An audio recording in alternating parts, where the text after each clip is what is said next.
I suffered so much pain. So much pain. So much pain. I suffered so much pain. I was 14 years old. I was 16 years old. I was 16. 17. 14 years old. This is me. This was me. This is me. When I met Jeffrey Epstein. This is me when I met Jeffrey Epstein.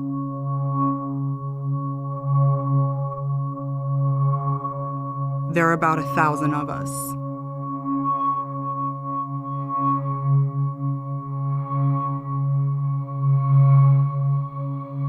It's time to bring the secrets out of the shadows. It's time to shine a light into the darkness.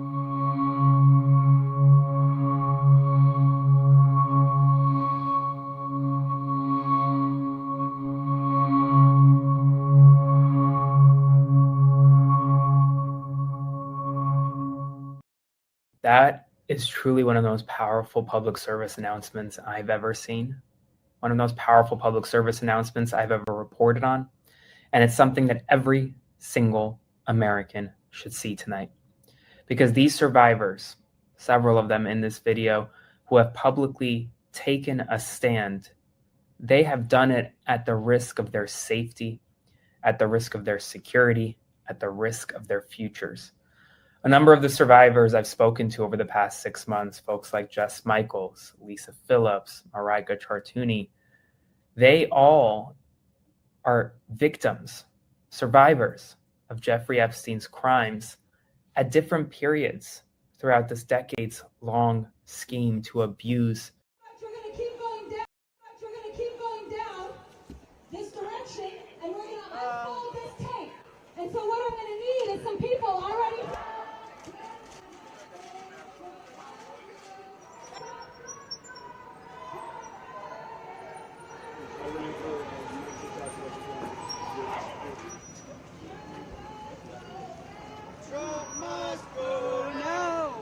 Streets and sacrifice as teenagers and the people in their 20s out into the streets. They can do it. They can go.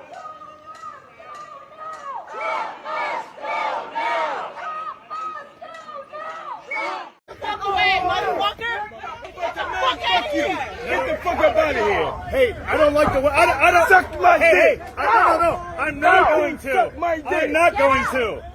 Why you getting the people? Why am I getting them? Yeah. They're here illegally. But who fucking builds the fucking places that we live in, huh? Or what? What you gonna do about it? Huh? Want to find out? Do it, nigga. These are videos that are coming out of Charlotte, North Carolina, and let me just say how proud I am of the people in Charlotte, North Carolina, because they are giving ICE and Border Patrol absolute fucking hell. Yes. Fuck these Gestapo state-sponsored domestic terrorists. Keep up the good fight, Charlotte. I will be there next week. If I could get out of these obligations I have this week, I would be there today. Keep up the good fight. It is so refreshing to see the American people standing up to these Gestapo thugs, ICE, Border Patrol. Listen up. I know they filled your head up with these delusions of grandeur that you're doing this great thing for the country and you're protected by the president and there'll be no accountability and you can get away with anything and anybody who gets in your way, you can do whatever you want. I know they're filling your head up with that bullshit. Listen to me. The American people are not on your side. We are not okay with what you're doing to the community. We're not okay with what you're doing to immigrants. And you are not going to get away with this by saying I was following orders. Eventually, we're going to win. This fascist president and his regime and Stephen Miller and all those cats, they're not going to be in charge. And we're going to hold them to account. And there will be trials. And you will go to trial. You will go to trial for improperly performing law enforcement duties, for kidnapping people without judges' warrants. This is not constitutional. You can't just kidnap people. A judge has to approve that, right? It's illegal. You can't do that. So essentially, you're acting outside the confines of the law, outside the confines of the Constitution, and literally kidnapping people and detaining them illegally. And the conditions in these detainment facilities are horrid. And you won't even let Congress members in to do oversight because you know they're horrid. Your day's coming. The trials are coming. And I was following orders is not going to hold up. the verbal order from the president that I got your back isn't going to protect you. Keep it strong, Charlotte. Fuck these state-sponsored thugs. This has just come out from the Associated Press. This is incredible. Trump administration officials have been sending babies and other young children. Oh, hold on.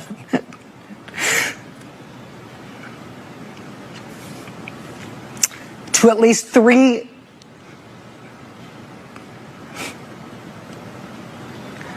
Can we put up the graphic of this? Thank you. Do we have it? No. 3 tender age shelters in South Texas. Lawyers and medical providers. Just, I think I'm going to have to hand this off. Yeah. Sorry.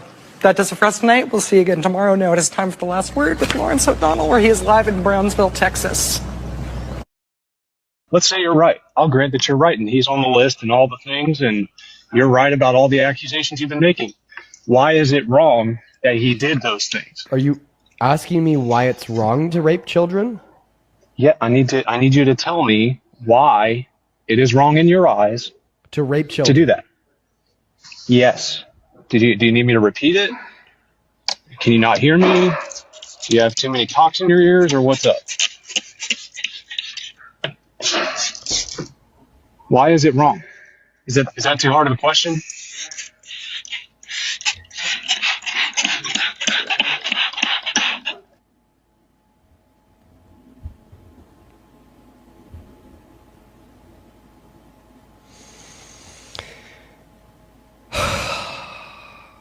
It's happening. It's actually happening. Why don't you actually answer the question? It's actually happening. No, because I asked the question. Why are you? I didn't think this one would happen. You know, we see it often. They'll say that something's wrong, and then Trump will do it, and then they'll defend it.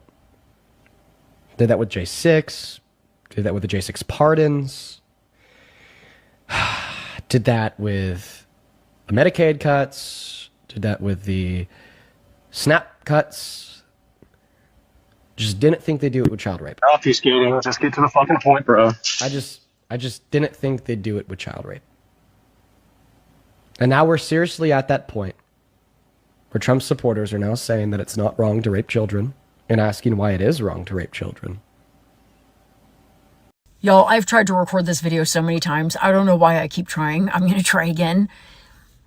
I just want to say that if you are feeling like a wreck this weekend, I just want you to know you're not alone. Because what we are going through as a country right now is not okay. This is not normal.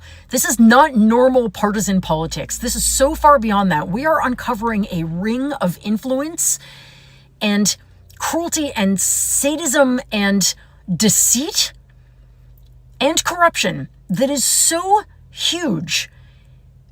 Our president is involved. God knows how many other people in our government are involved. Our banking system is involved. Our major media is involved. It is overwhelming, deeply upsetting, frightening, enraging, sickening. I could go on.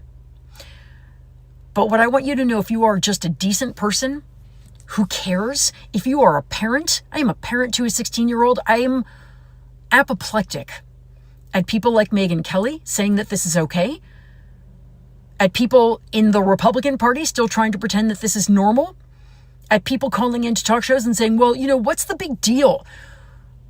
These kids were still in braces. This could have been my child. This is not normal politics. We have entered something so much darker and so much more toxic. And the only thing I can say is, A, if you feel insane right now, that's normal. That's the normal response. If you feel sick and like you want to throw up, that's the only that means you're a normal, functioning, compassionate adult. This is fucked up, and we are not going to accept it. I don't give a shit what the Trump administration does to try to cover this up. I know that we are going to get to the bottom of this, and these victims are eventually going to get justice, because I know that the existential nausea that is pervading this country right now means that more and more Americans are saying, no, no. This is more than I can take. and I will not take it. So good. Feel the grief today, feel the rage, feel the nausea, and tomorrow we are going to fight for these victims, for these survivors, and for every fucking victim and survivor in this country. They're everywhere. Let us be strong together against the perpetrators, whoever they are. We cannot run a country like this. We have got to root out the rot and be determined to clean this up together and be something new and better. But in the meantime, if you feel sick, I am with you. Sending love. One of the things that's fascinated me over the last week is watching Megyn Kelly. And Megyn Kelly. What is wrong with her? So she has decided that right now what she should do is go on her show and say, well, is it really pedophilia if it's not 8-year-olds, but actually it's like 15-year-olds? Isn't that more like, barely legal types? And I went, it took me and my team like 30 seconds to find 1 million clips of her from 10 years ago talking about Roy Moore and how awful it was, talking to Trump's early people, because there was this thing she put out on Twitter that was like, it's not like this came out and a slew of people have just jumped out to accuse Trump of sexual assault. And I was like, what are you talking about? So many people have accused Trump of sexual assault. Just like a year ago, he was found guilty in civil court and had to pay somebody $80 million in damages, E.G. and Carroll. And it doesn't even matter how you feel about those specific cases. There has been an onslaught of accusations against Trump. And to go back and watch clips of Megyn Kelly then and now is such a study in the shift and the way that people have contorted themselves to get on side with Trump. What we're doing is, as these employees of ICE leave the building, we're playing for them the sound of the child crying. That child crying in that video just had her mother snatched from right in front of her by ICE.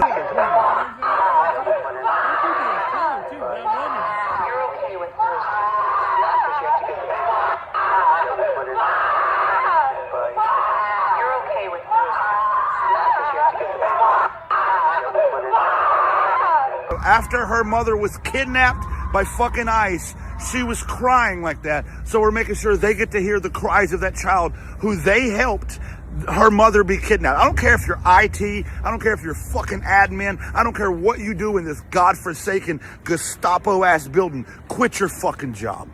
Trump is facing a familiar problem. He's trying to convince the American people that the economy is doing better than it actually is. The economy is the strongest it's ever been. Then why are people saying they're anxious about the economy? Why are they saying that? I don't know that they are saying. I think polls are fake.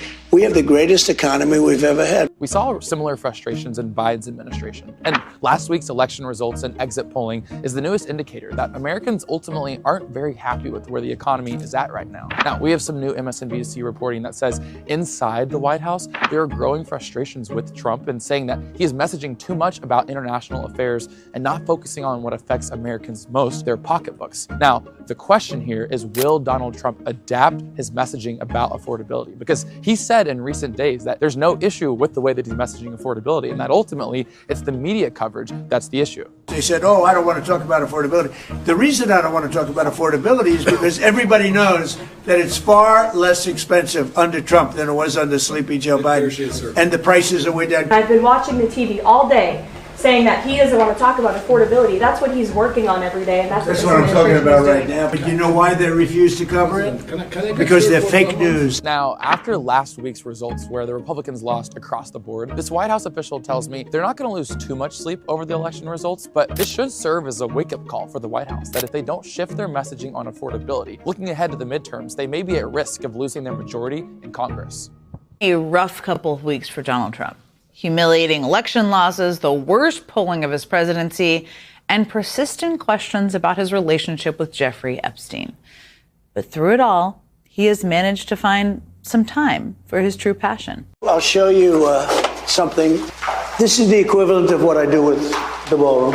I built many ballrooms and many buildings, and that's my greatest strength, actually. Look at the floor. Take a look at the marble. So this is called. It is really pretty. Statue of marble. But look at the book ending. Look at the book match. Look how it matches. I build better than anybody else. Nobody can build like me. Take a look at this, fellas. You want to see detail? That's half-inch thick bronze, carved by a very talented person, and it's brass. It's pure brass. It's half-inch thick brass.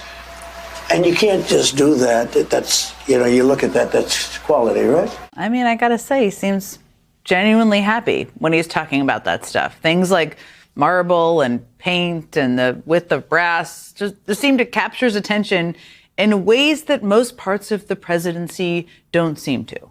But while Trump focuses on paint swashes and vanity projects, real cracks appear to be forming in his party. Remember, it wasn't that long ago Trump and his allies were saying, release the Epstein files. Now they're on very different pages. Yesterday, Trump failed to bully self-described MAGA members of Congress into folding, and now he's looking at dozens of Republican defections when it gets a full vote. And like so many things right now, this is a problem of his own making.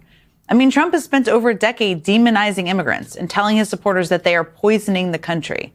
And now he's alienated a chunk of MAGA world by voicing support for certain visas for foreign-born workers. And his effort to put forward some ideas that address affordability, well, that's not really going so well either. Because what he has come up with is a 50-year mortgage. An idea so bad that both Democrats and diehard MAGA supporters are all united in how outrageous they think it is. And when it isn't Trump's dismissiveness or contradictory statements or bad ideas that undermine Republicans, it is the rotten example he sets for everyone else in his party.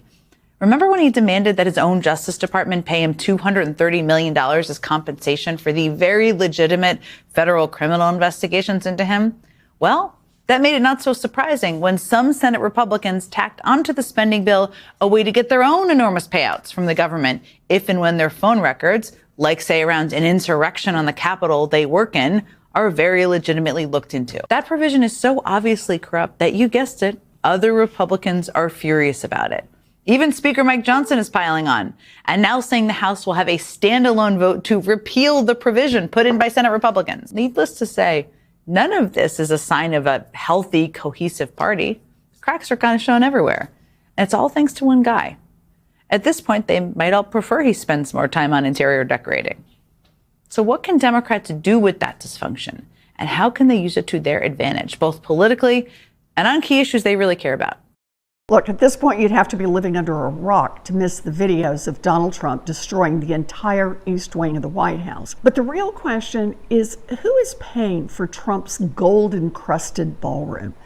Giant corporations like Amazon, Apple, Google, Meta are all coughing up millions of dollars to build Trump's ballroom. Why? Many of these CEOs and billionaire corporations have business in front of the Trump administration right now. So the obvious question is, what are these corporate donors expecting in return for their money? Like, they're not donating to Trump's ballroom out of the goodness of their hearts. If you ask me, it sure looks like bribery for special favors from Donald Trump and his administration. That's why I launched an investigation into Donald Trump using the White House for potential corruption. The American people deserve to know the truth. Last night, SNL mocked Donald Trump for his cover-up of the Epstein story, and they did it in the most perfect way. Just watch. Trump's biggest supporters think that he should release the Epstein files. What does Trump have to hide? I could answer that. I am hiding almost nothing, just enough to make it extremely suspicious. But let me ask you a question. If there was something incriminating about me in the files, then why would I cover them up? Wait, isn't that exactly why you would cover them up? Okay, let me go again. If I was innocent, wouldn't I just release all the files? Yes.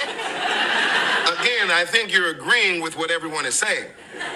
Okay, third time's a charm. I mean, that was just so good, and that's exactly how bad Donald Trump's excuses have been for not releasing the files. He just has nothing. Donald Trump claims he's not in the files and he did nothing wrong, and if that's the case, he could release all of them right now and completely clear his name.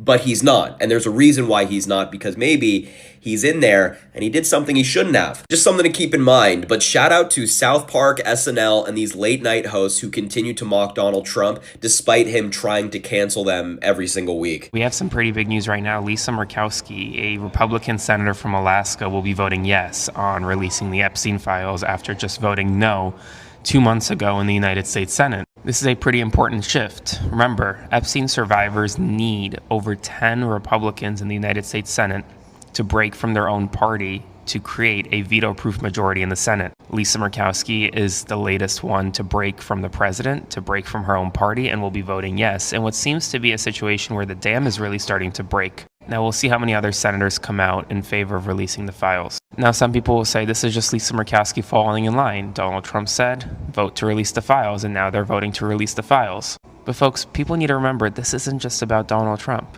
This is about a highly influential network of wealthy and powerful people that abused young girls for over a decade. So we need these files.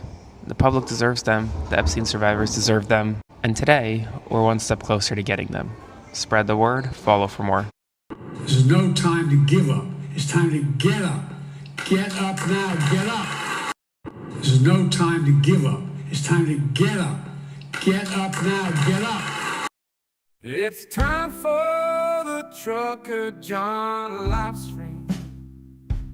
Gonna be a good time. Oh yeah. The Trucker John Livestream. Come along for a good time. It's a good time, good time, good time, good time. Trucker John Livestream. Gonna be a good time. Gonna be the time of your life. Gonna talk some shit. Hush your mouth. Gonna talk a little smack. Gonna talk whatever comes of it. You're gonna always wanna come back. Oh yeah, it's the Trucker John Livestream. He's the biggest, baddest, funniest mother you've ever seen. Watch your mouth, he's headed south. Not even sure what that means, but if it's one thing I know, the Trucker John Livestream is the best thing you've ever seen.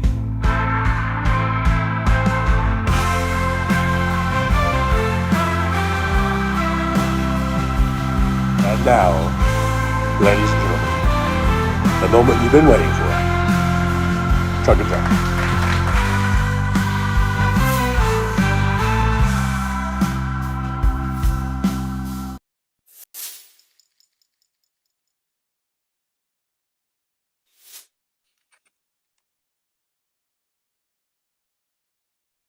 Good morning. Good morning. Good morning. Good morning. Let's see. Am I coming through? I guess I'm on. Testing, testing. 1, 2, 3. All right. Think we're working. I think the microphone is working. I think it's working. Thank you so much for being here. Yes, it is 9:32 a.m. Nick Rich in beautiful Las Vegas, Nevada. We're sitting at a temperature of about 6 degrees, 55. High, daytime high only 65 today, and our overnight lows at 54. This is the type of weather I like. This is what I love right here. 65 degrees, overnight lows in the 50s. That's perfect as far as I'm concerned. Anyhow, folks, thanks for being here. I appreciate you coming in and hanging out for a little bit. We got 31 watching, only 24 thumbs up. So you know what that means. It means that we are operating like some really sleazy scumbag Republicans who always operate in deficits. So let's get more democratic-like and get it to a balanced budget, at least, maybe even a surplus of those thumbs ups.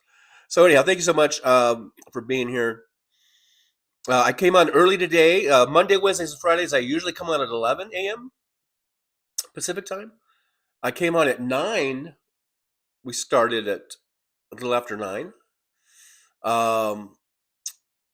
Because Hal's not on. We know that Hal's got his issues with his family, with his dad and everything. So he's taking care of that. So I figured I could come on today at 9, and I thought it would be okay to do that.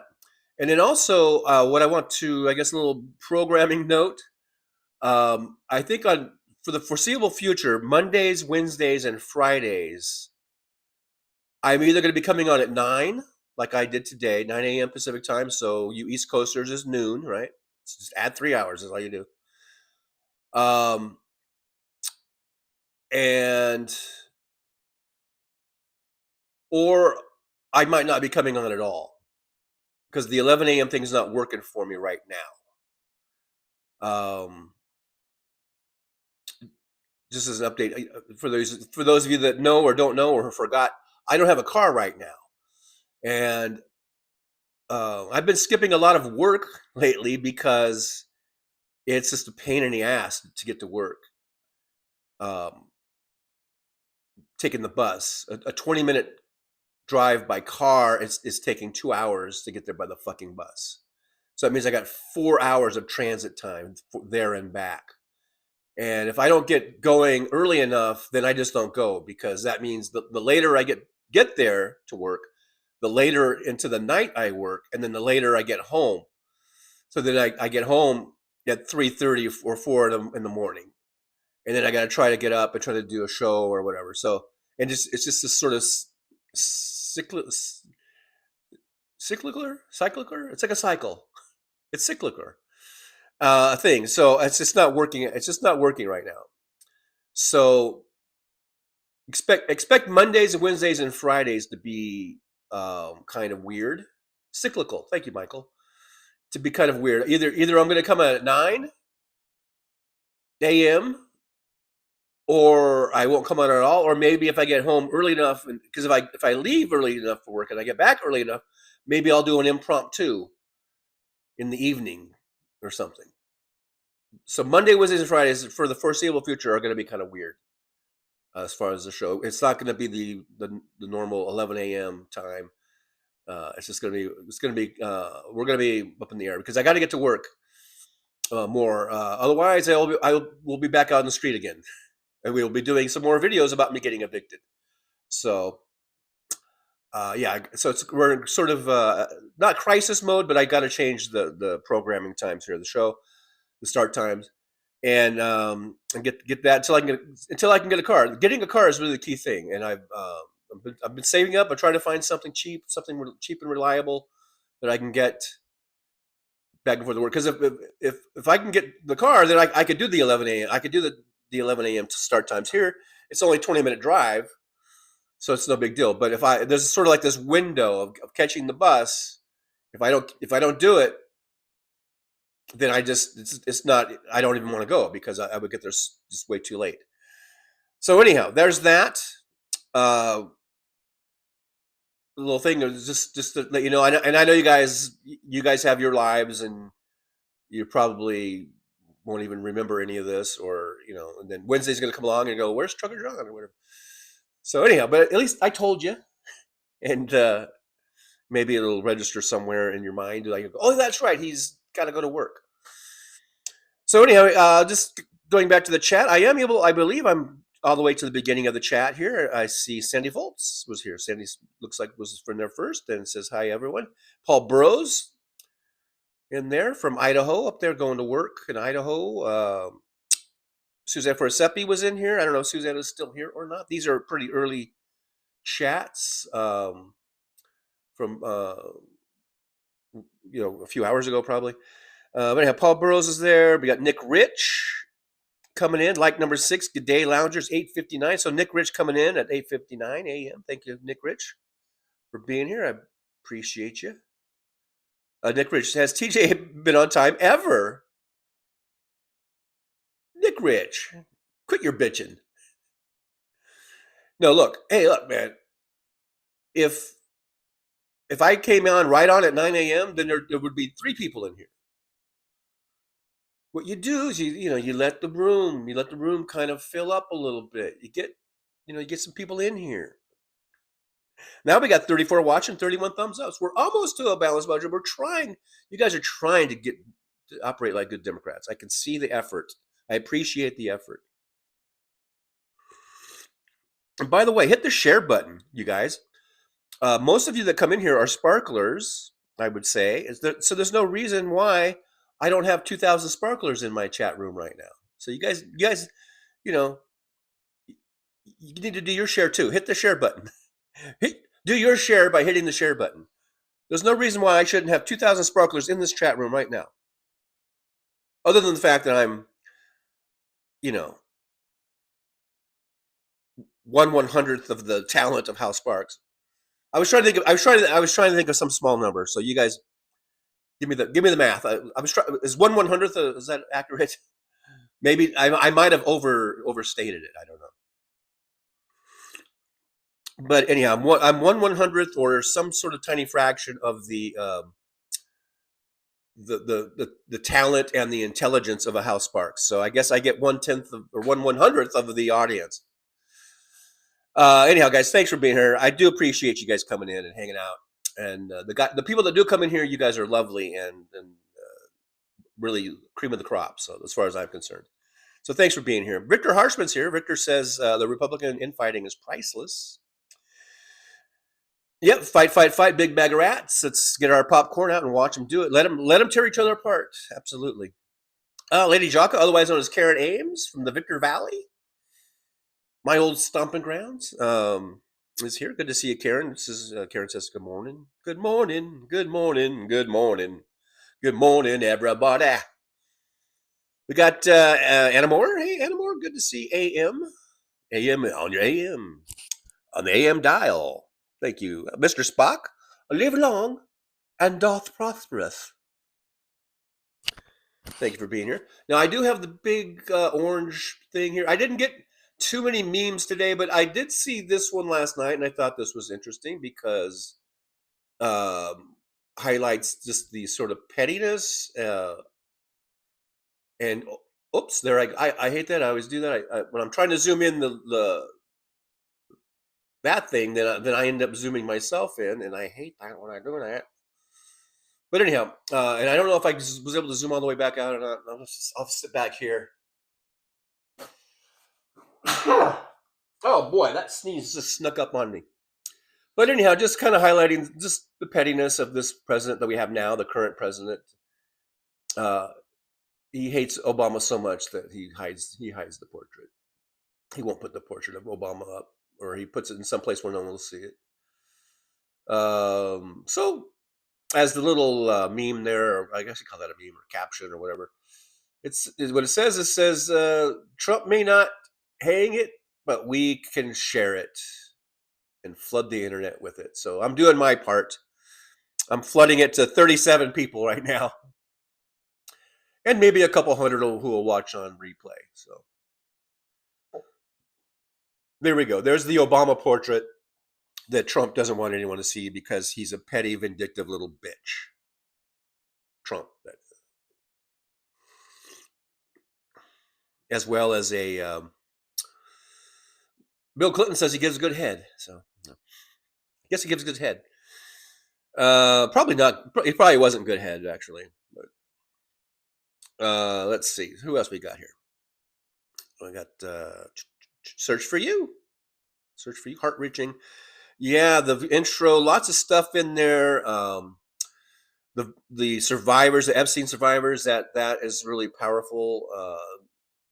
Seeing that, you see the photos of how young they were and when they were being abused and molested and raped by Epstein and Trump and all the people that are in there.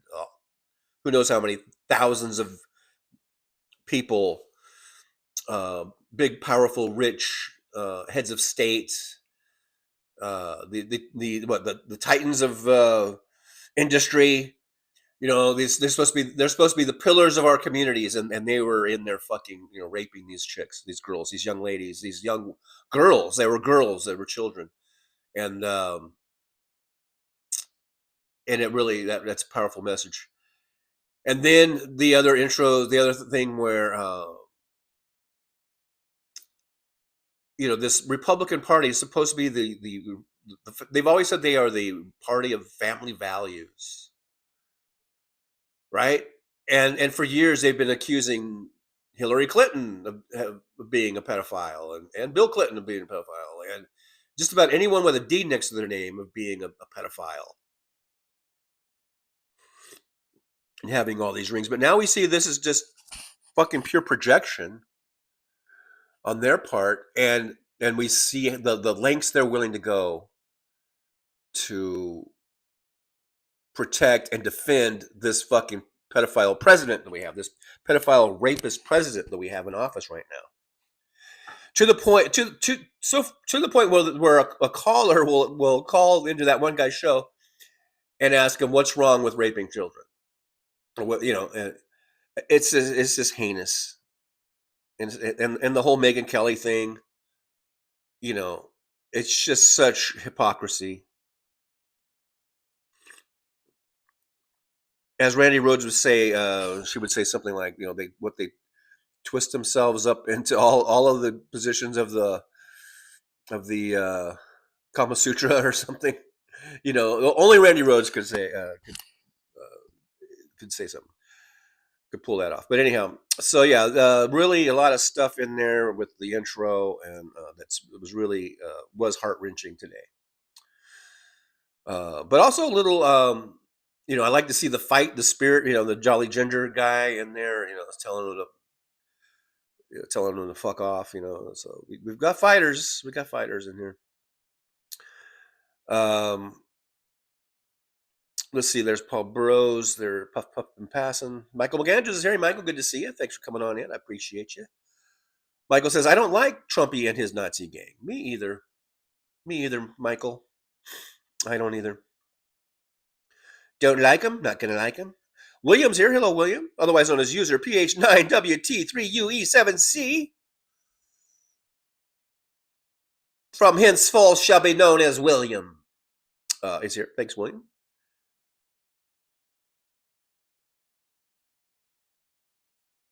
Lady Jaka, Karen Ames, says this hasn't been a full year yet.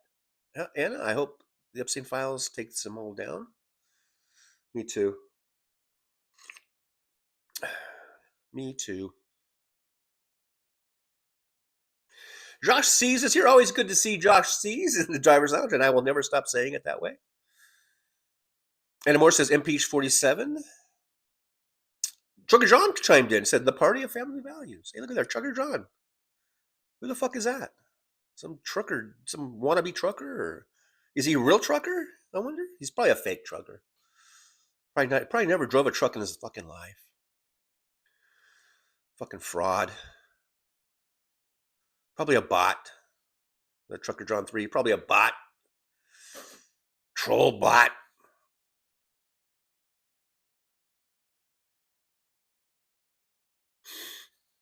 Let's see here. What's going on now? Magua Crone? 3910. Thanks for being here. I don't know if I've seen your screen name before. I don't know if you have another name that we know you by. But thanks for being here. I appreciate you for coming on in. Magua Crone 3910 says, I've been there. It's mentally and physically exhausting. Yeah, it is. Anna Moore says, hello, TJ and fellow loungers. Take care of your mental health as we survive the worst administration in this country. The worst administration in the history of this country, for sure. I mean, I guess. I mean, as far as I know at least the worst in my lifetime. And maybe some historians will go, well, you know, fucking Woodrow Wilson was an asshole. I don't know. But this probably is the worst. I think it's a pretty safe bet. I just threw, and I don't know about Woodrow. I just threw a name. I was trying to think of you know, who the bad ones have been. I don't know. It's not like I know anything about Woodrow Wilson. Other than I think he was a racist, but I'm not sure. Which is bad enough in itself. But Nick Rich says never trust the lying fuck named Donald John Trump. Don't trust that fat ass motherfucker as far as you could throw him, which I doubt very many of us could throw him at all. Anna Moore says, watching the intro makes me wonder how the faux Christians can contribute or can continue to follow Trump. Well, they're faux. So. Key word being faux. The faux. They're foes. The faux. Josh C says, now we know when he talks about the big beautiful bill, he means Clinton. It's a big beautiful bill, all right. Ooh, yeah. Karen Name says, "Hey TJ, I'm on time today. Thank you very much. At least one of us was. No, I was on time. I was here. I was putting together the intro. Actually, right up until I believe 8:59 is when I finished editing and putting that all together, and then I had to download and upload and all that shit. So that took a few minutes.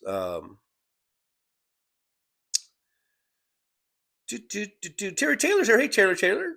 Good to see you. Thanks for coming on in. Appreciate you. Terry says, "I'm so angry. I can't take this shit anymore. And one thing I am grateful for is the courageous Americans standing up to this nightmare." Well, thank you. No, I'm just kidding. Yeah, the seeing in the intro there, where you can see lots of people standing up to ICE. People are doing that more and more. And it is heartening and encouraging and uplifting to see people, standing up against these thugs, as the jolly ginger guy says. Karen Ames says, "The more we the people stand up and call them out, the more we will get our country back." Ivy Joe Rain says, "Our White House looks so tacky with all that cheap spray painted crap all over." No, it's brass or something. Did Zeus come back and puke up in there? Yeah, it's just Trump. He's so and he did the same thing. I think the same thing in Trump Tower. He had all that gold shit all over the place. He's just a tacky, classless dude. And if you want to do that to your own place, like at Mar-a-Lago or Trump Tower, fine. But the fucking White House. I mean, come on, man. Come on, man. Hey, MJ Daniels here. Good to see MJ from up there in Washington State. MJ says, "I want to know who has been using what is in these, and much worse, we have not seen, as leverage and blackmail like the KGB and Putin. This is a national security breach." I think you're talking about the Epstein, like the emails and stuff.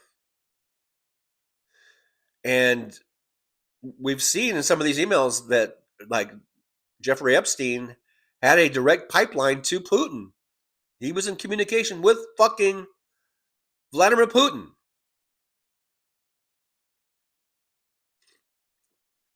That's how connected this motherfucker was. And I was just about to say, and all just for a piece of tail or whatever. And I don't mean to be so sort of glib or nonchalant about these are girls being raped, but Vladimir Putin, of course, and even Jeffrey Epstein sees the value in that, in having compromise, gaining compromise on people. But these, I guess we could call them Johns. I don't know. These rapists that were raping these girls. I mean, look. I think most of us, we like having sex, right? But wait, you got to get little girls? I mean, that's sick, and you got to go through a Jeffrey Epstein. I mean, can't you just do it like a normal thing and just go to a bar and just pick up some chick at the bar? I mean, come on, man. That's what I used to do. My batting average wasn't the greatest, but I was out there trying. I guess I don't know. These guys, they're sick and depraved, and I hope they all go down. And that, I don't care if it's Democrat or Republican. I hope they all fucking go down. Karen Ames says, "Big national security breach. It's been going on since his first term. We are never more vulnerable and unsafe as we are when Donald Trump is in the White House. In his first term and in this term, I'm sure we are so at risk for all kinds of, whether it's cyber attacks or any other type of attack. Donald Trump has made us so much, like I say, vulnerable, unsafe, and really kind of flies in the face of, what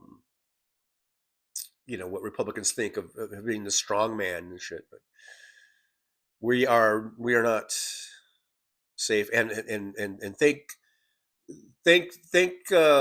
goodness for whoever. If there's any people behind the scenes that are in these national security jobs and things that are holding down the fort as best they can in this with this administration. Let's see. Christina Son and Ghost Squad is here. Hey, Christina, good to see you. Thanks for popping on in. I appreciate you coming by. I really, really do.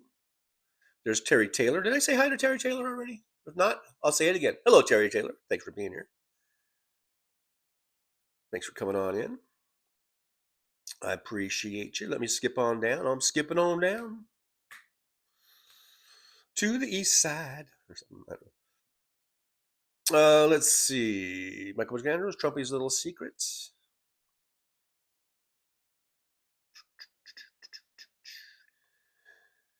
The other day, or no, yeah, I guess it was last night. I was watching a video, of Tony Michaels talking with David Schuster, and Tony Michaels says he doesn't really think that Trump actually gave him Clinton a blowjob. That he thinks that that's just like, because that was his brother, that was Jeffrey Epstein's brother talking to Jeffrey Epstein, and that he thinks that that was just like him saying, like, did you see how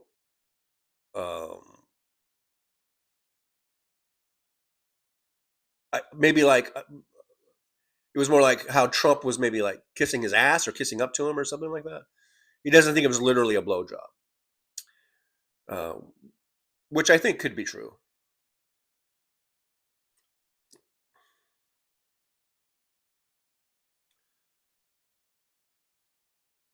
Yeah, John Deff is here. Hey, John Deff, thanks for coming on in. Appreciate you. Appreciate you coming by. Come on in. If you don't like me, there's lots of people in the chat to like. Lots of good folks in the chat to hang out with and converse with. If I'm not doing it for you, someone else in the chat will I'm sure be entertaining and have good conversations with.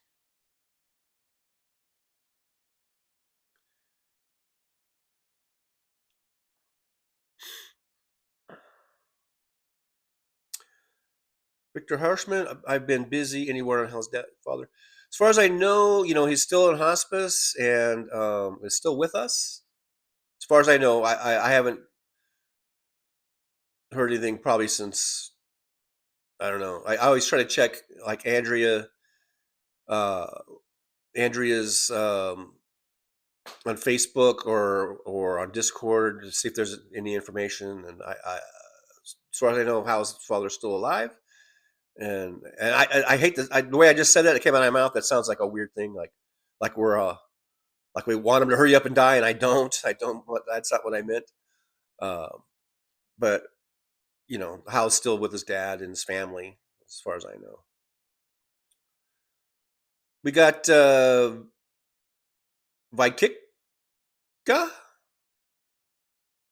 Hello, Vaikika. I don't know if you go by another name or not, because we got these ats on here. So, but anyhow, Vaikika, or is that? I wonder if that's supposed to be Georgia, like Vaikik, Georgia, from Georgia.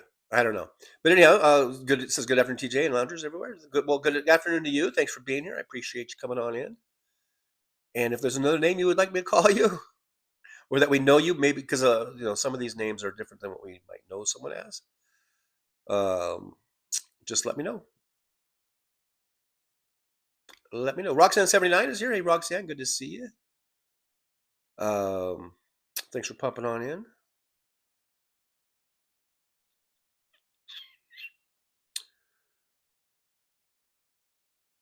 Nick Rich 932. I'm already like 27 minutes behind. I'm 27 minutes behind you, Nick Rich. I'm 27 minutes behind. 26 minutes behind you, Nick Rich. I'm 27 minutes behind. Thank you very much. Oh, thank you. Oh, thank you very much. Oh, thank you. Thank you very much. DPD 5844 is here. Hey, DPD, good to see you. DPD says, I need to clarify what President Biden stated. It's time to get the fuck up now and never sit again.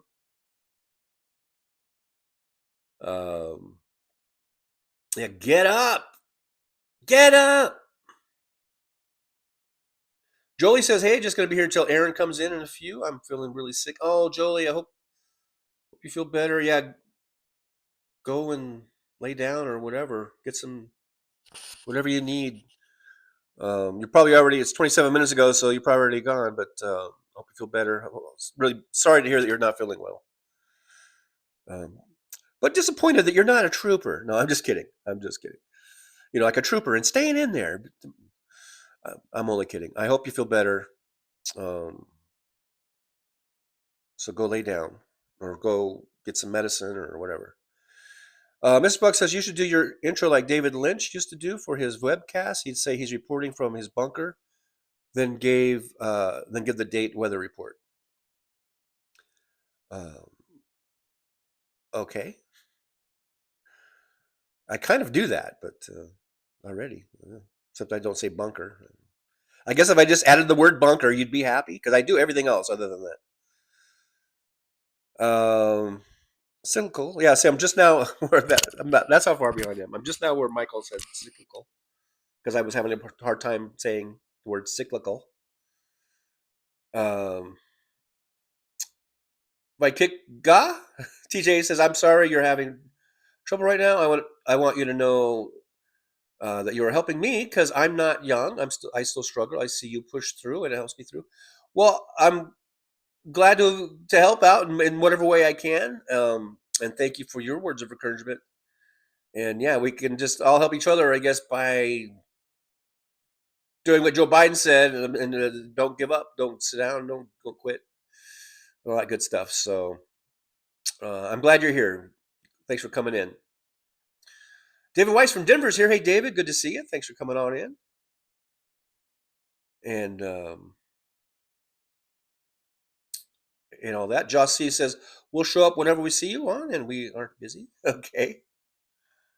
But yeah, just to let you guys know, scheduling is probably going to be weird and topsy-turvy for a little while.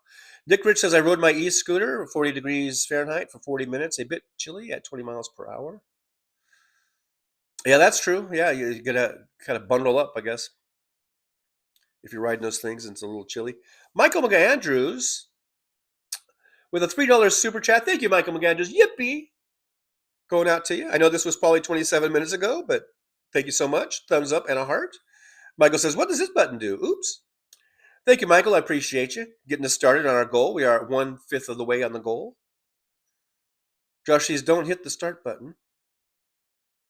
Paul Burrows, I'm working in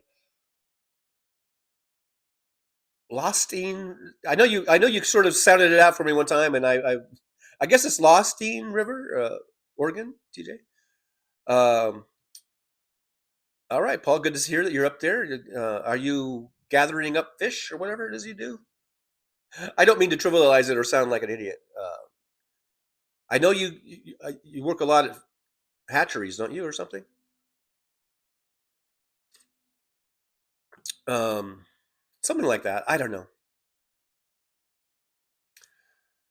Let's see here. Skip it on down a little bit.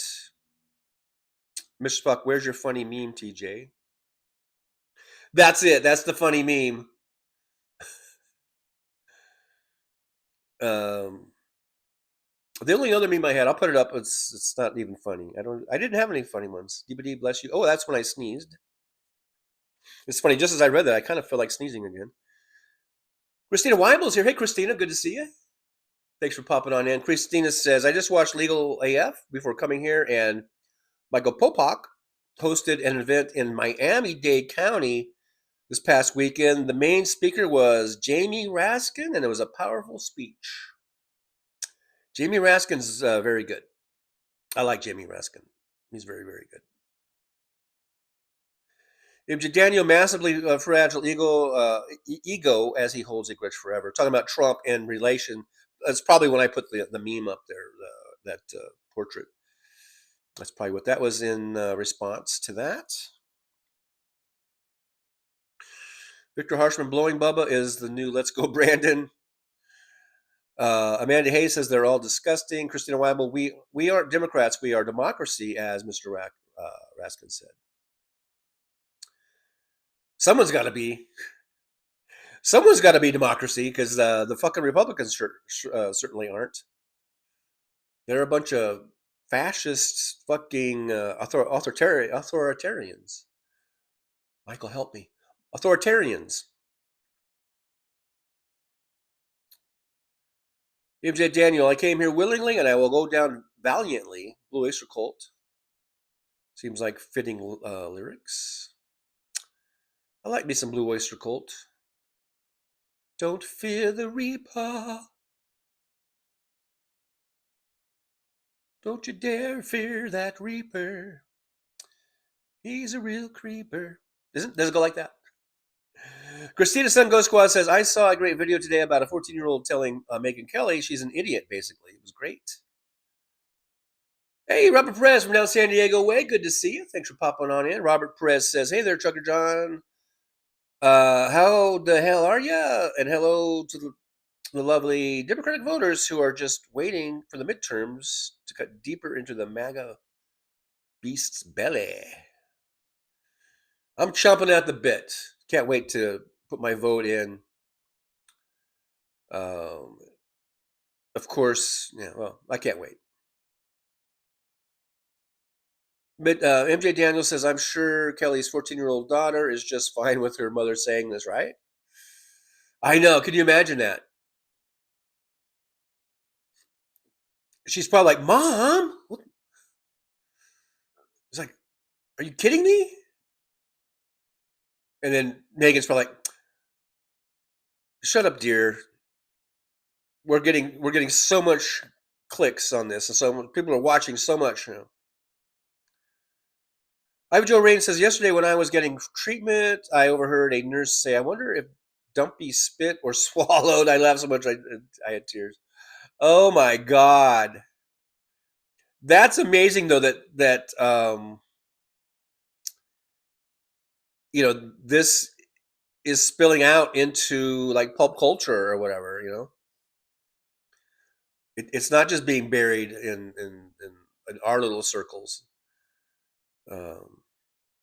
Victor Harshman, I don't know why. I don't know what's worse, blowing Clinton or blowing a horse.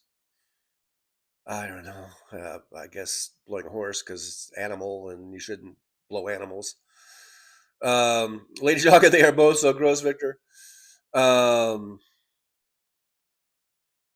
Spot, maybe blowing bubbles is worse. Apparently he got charged with a sexual offense from 2017. Bubbles, like, it's Bubbles Bubba, I guess. Karen Name says Dumpy also claims he's never drank or done drugs. What the hell is Adderall and champagne? Yeah, look at there. Total lie. Total lie. Right there for everyone to see. Kind of reminds me of some song lyrics.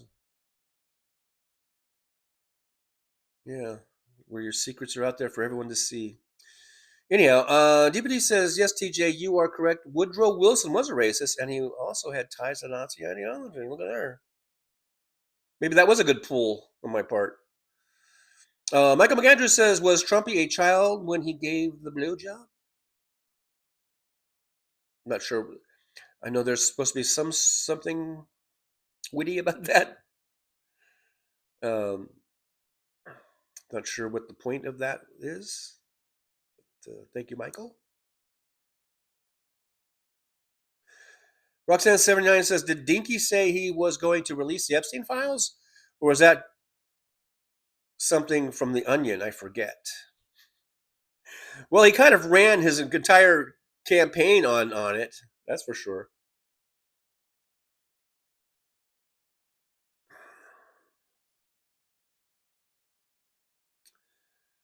All right, skipping on down. I see Sandy Foltz is back here. Hello, TJ, she says. Hello back at you, Sandy. Good to see you. MJ Daniels says, where were both Ivana and Melania from? And both were friends with Maxwell. And yeah, they're both honeypots. I think those are both Russian honeypots. For one thing, and then someone I just saw just before I came on. I think it was supposed to be someone in England or something who's doing investigating Prince Andrew thing. Maybe said that he was told who killed Jeffrey Epstein. I didn't read the article, so I don't know if he says it or not. And he also said that that Jeffrey Epstein was with Melania, which means he was boinking her, for lack of a better term, before she was with Donald Trump. And that he, I guess, introduced her to Donald Trump. He introduced, her to Donald Trump. Melania, her being Melania. Epstein is the one. Epstein had been, I guess, fucking Melania, and then he introduced her to Trump.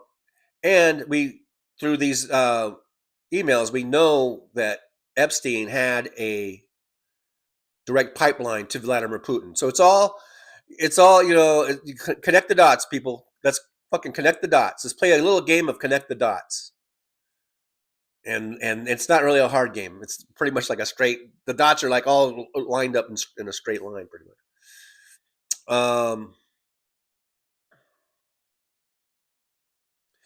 Karen Ames says he supports the release only because he told Bonnie to start Epstein's investigation so they can say he can't release them now due to ongoing investigations. DPD says, if anyone in chat lives in Tennessee, please donate to Aftonbane. If you live in Kentucky, vote for and donate to Amy McGrath. And I don't think you have to live in those states to donate. I don't think. I could be wrong. But anyhow, Amy McGrath, who is running for Senate again, she's running again. She lost. Maybe she'll win this. Maybe she'll win this time. Amy McGrath, she's been running against Mitch McConnell before. I don't know who she's running against this time. Maybe, but anyhow, and for the Senate, and Richard Ojeda, I guess he says Ojeda because he can't not pronounce a J like an H. But anyhow, in West Virginia. But for sure, absolutely, I agree though. Donate to those campaigns and support them. We need to flip seats. And not just for the sake of flipping seats, but for the sake of getting good Democrats in there and getting so we can get some good legislation or good governance, or at least since we'll be stuck with a Republican in the White House, whether it's Trump or Vance, we need to have a Senate that can hold these motherfuckers at bay. Minton J. Daniel says, it's not about sex, never is with twisted people like DJT. Yeah, that's going back to what I was saying about, like, why couldn't they just go to a bar and try to pick up a chick or whatever, or whatever, or why does it have to be? Well, if they, for one thing, if their desire is like 14-year-olds and 15-year-olds, and that's a whole different issue. That's not just going into a bar and trying to pick up on a pretty lady, or whatever your thing is. There's some really deep, sick shit there. And so I guess they found their conduit to their to their sickness. And I don't mean to. I know people go, don't just blame it on being sick, and then they don't deserve to be punished or whatever. They still deserve to be punished.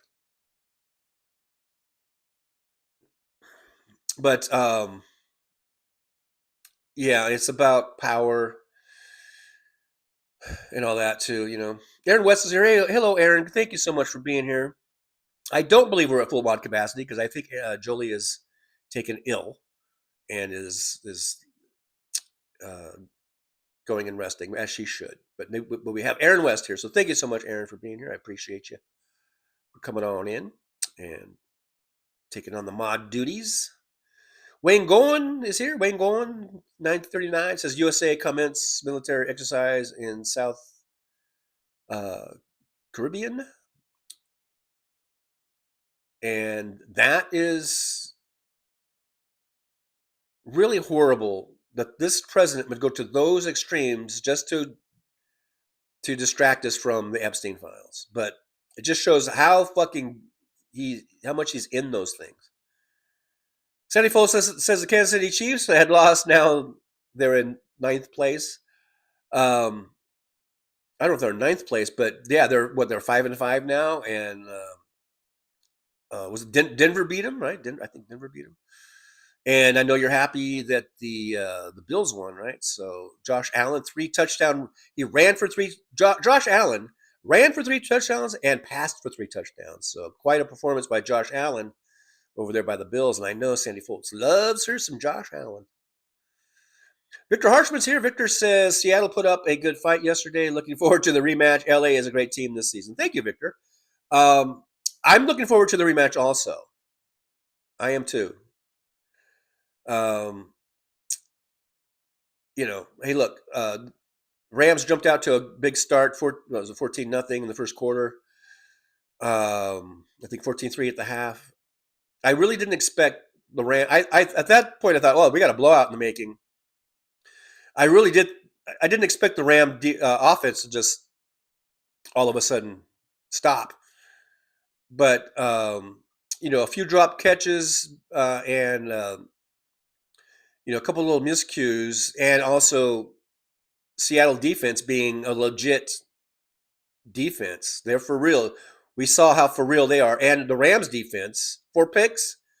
So you had a battle. It turned out what looked like was going to be a blowout by the Rams turned out to be a real smash mouth defensive game, actually, with both defenses really pouring it on. And it came down to the last second of the game. It came down to literally the 1 second to go, 1 second left on the clock. Seattle kicker tried a 62-yard field goal. It was wide right, I believe. All I know it was wide. I was sitting here on the couch going, yeah, because I was like praying. I'm praying to my favorite God, who I always use when I need favors. I always go to when I need a favor. And I'm like, have a miss that. So it's because of me because my God apparently does not like the Seattle Seahawks. And so he missed the kick. Rams win. They hang on to the victory, 21-19. I thought it was a great game, and I'm looking forward to the rematch because I think it's going to be another great game. And I'm always hoping that the Rams come out on top, of course. Oh, there's Jolie. So we were at full mod capacity for a few minutes there. I should have known there was going to be a handover. There had to be a transition point. So we were at full mod capacity, but I believe now we're not. So anyhow, Jolie, I hope you feel better. I'm really, really, sad to hear that you're not feeling well. So hope you get feeling better soon. Teresa TAK is here. Hey, Teresa, good to see you. Thanks for coming on in. I do appreciate you coming on by. Coming on by to the driver's lounge. I really do appreciate you. I appreciate you so much. All right, so Rock says 79. I'm going to be lurking and listening. Thank you so much. DPD 5844 says boycott Libby's pumpkin butterball turkey. WWE Jello. I didn't know WWE made Jello. Oh, I see. There's no. Okay, these are different. Insert commas here. Okay, Jello. Stouffer's Baker's Chocolate, Ora Rita, Prime Video, Ripple. I haven't had Ripple in a long time. All of them, they have contributed to the Nazi regime of pedophiles. There you go. Boycotts for everyone. Boycotts. I agree with that. Don't do business with the people who do business with Nazis. As Indiana Jones would always say, I hate Nazis. I think he said something like that. Oh, Viveka says, I'm Barefoot Bear. I don't know why it changed. It's not you, it's not me, it's YouTube. And but anyhow, Barefoot Bear. Hello, Barefoot Bear. Good to see you. I'm just gonna say Barefoot Bear because that's a lot easier than saying Vaikika. I think, seems like it's easier, even though it's longer. Nick Rich says, do these ad thingies with extensions bug you? At Twitch DK, you always get them correct. They bug me. I guess Fancy's here. Hey, Fancy, good to see you. Wow, it's Fancy. I'm just going to say Fancy.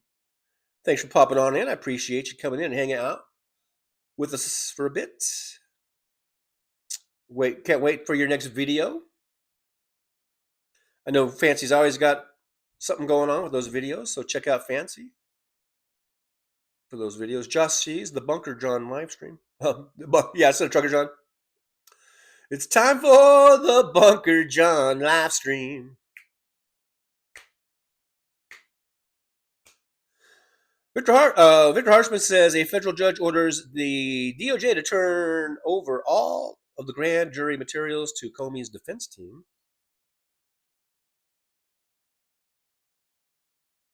Comey's like, bring it. Bring it. Wait, bring it. Let's get it all out there. Let's get it all that shit out there, and let's expose all this shit. Nick Rich 1002. So now I'm 18 minutes. I'm only 18 minutes behind you, Nick Rich. I'm only 18 minutes behind. I'm only 18 minutes behind you, Nick Rich. I'm only 18 minutes behind. Oh, thank you very much. Victor Harshman says now we'll see the fake charges they brought to the grand jury. Troll, hey, is that 007 Kevin, the Troll Slayer? Says fancy. Fancy? Oh, yeah, they are fancy. Fancy? Fancy that.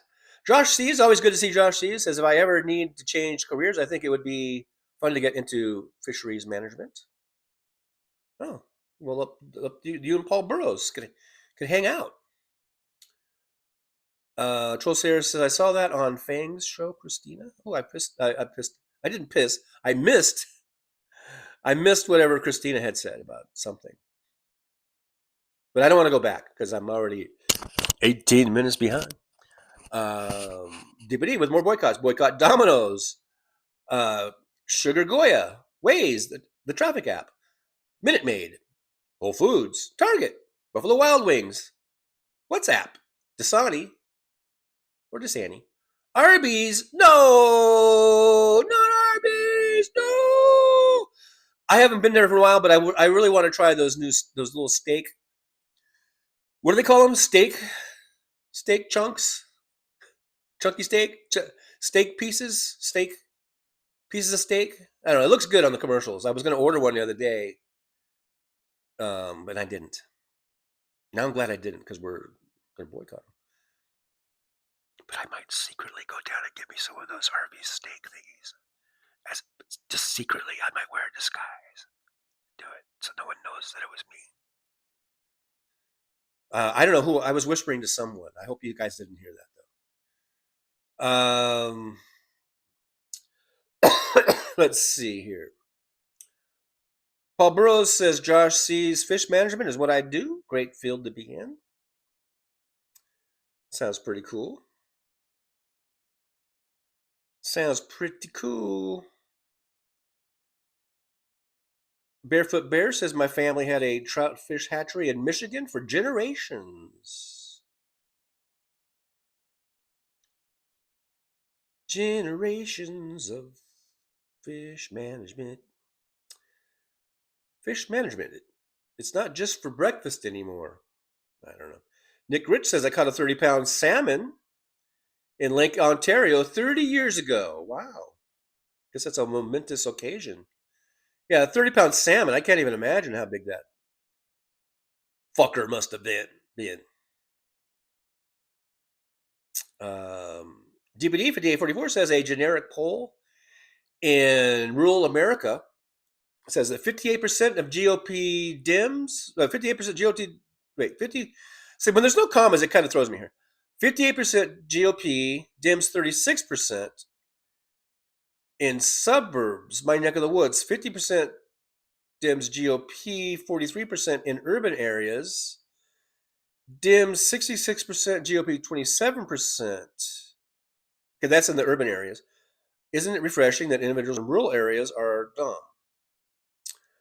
So, rural areas, the GOP has a 22% advantage. The only thing about that, though, is that the rural areas are much less populated.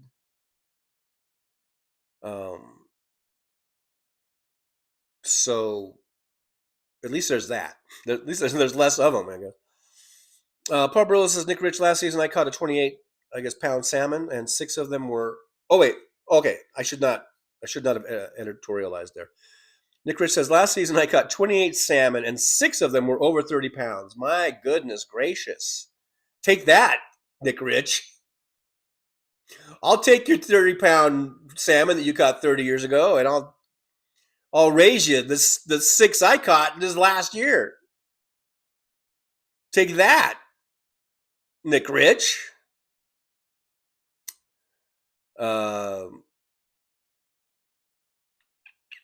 Josh sees that's a big salmon. Francie's like, salmon. I like me a good, like smoked salmon and things of this nature every now and then. Paul Burrows says, I get $80 a pound for my smoked salmon. Speaking of smoked salmon, $80 a pound. Wow. That's why I haven't had smoked salmon in a while. Hey, Paul Sharky Mannion from across the pond is here. Hey, Paul Sharky Mannion, good to see you. Sharky says, howdy TJ and my trucker friends. Trump's in full panic mode. Will the Epstein files have redactions? Put Maxwell back in a normal jail cell, I guess. I think they're going to redact some of the victim or survivors' names and stuff like that. I hope they don't redact the perpetrators' names, but I could see them redacting like some of the survivors' names and stuff, or at least the ones that want it, because those women are under such fear of their lives because they're under such threats from these fucking maggots and these fucking right wingers that are now going to the extreme of actually trying to justify raping 15-year-olds and 14-year-olds. The party of family values has gone to the point where they're defending what those motherfuckers did, and many of these women have faced death threats, serious, scary death threats, and that's why a lot of times you'll see them either not make any public appearances about this, or some of them have filed lawsuits and then dropped them because they got so many death threats. It's some scary shit. Very scary shit, man. Petrazi 1920 is here. Hey, Petrazi, good to see you. Thanks for coming on in, hanging out with us in the chat room. I appreciate you. I appreciate you coming by. DPD 5844 just dropping lots of knowledge on us today. Says Olivia Nuzzy, a journalist, had an affair with RFK. Ugh. Wait, Junior? The Junior one, I guess, right? I don't think she's that old. But yeah, right. But anyhow, the Junior, when he was running for president, let me put my Inspector Gadget hat on because he was married to Cheryl Hines at the time. Newsy and him were in love. Were they in love? Was it love? So he was So basically, he was cheating on his wife, Cheryl Hines, of the Heinz ketchup.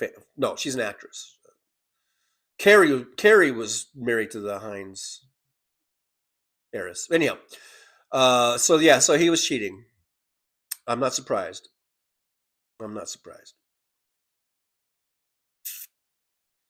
Billy Kid 73 is here. Hey, Billy Kid, good to see you. I think our union electrician friend is here.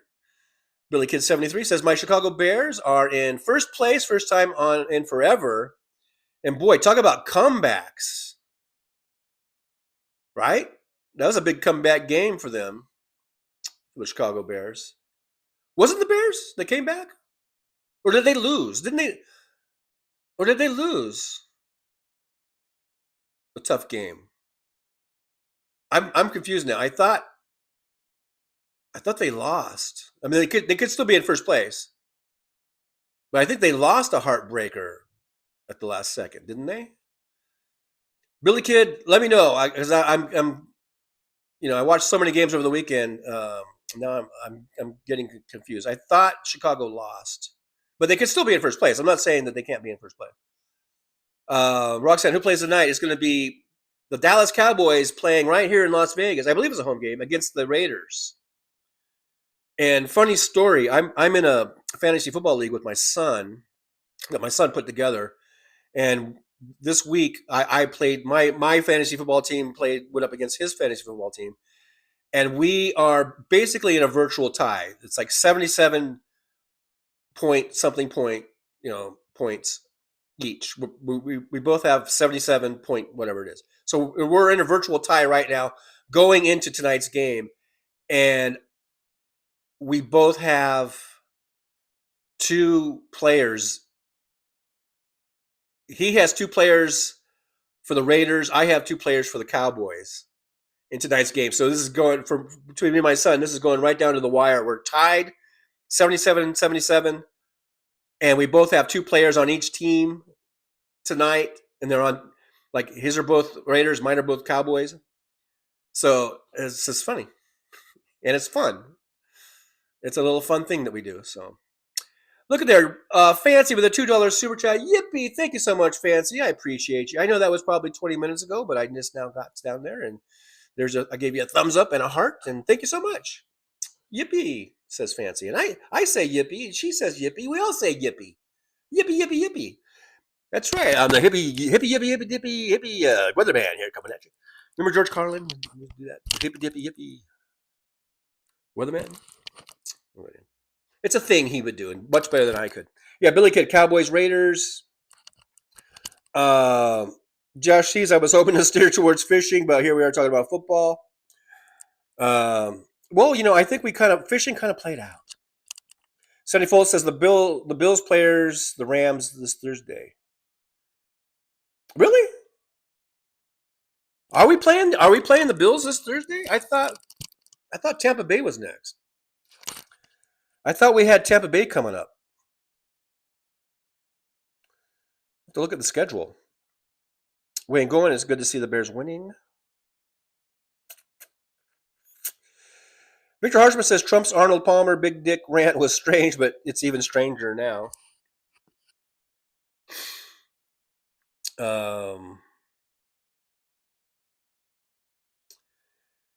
Peter G200 LBFB says Major retired Richard Ojeda, or as I can say, Ojeda, but anyhow, is running for U.S. Congress in North Carolina's 9th District to fight for American families. Absolutely, and I am 100%. I am 100% endorse the Major, and I hope that you all will. And you can just Google Major Ojeda. I'm sure you can find his website and go give him a couple bucks. I hope Ojeda wins.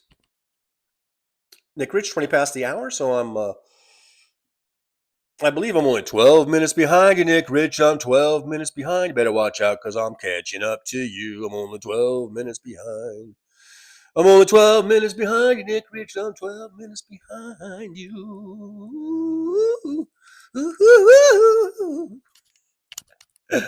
Anyhow, Josh C says, I was a little kid in Chicago suburbs when the Bears won the Super Bowl.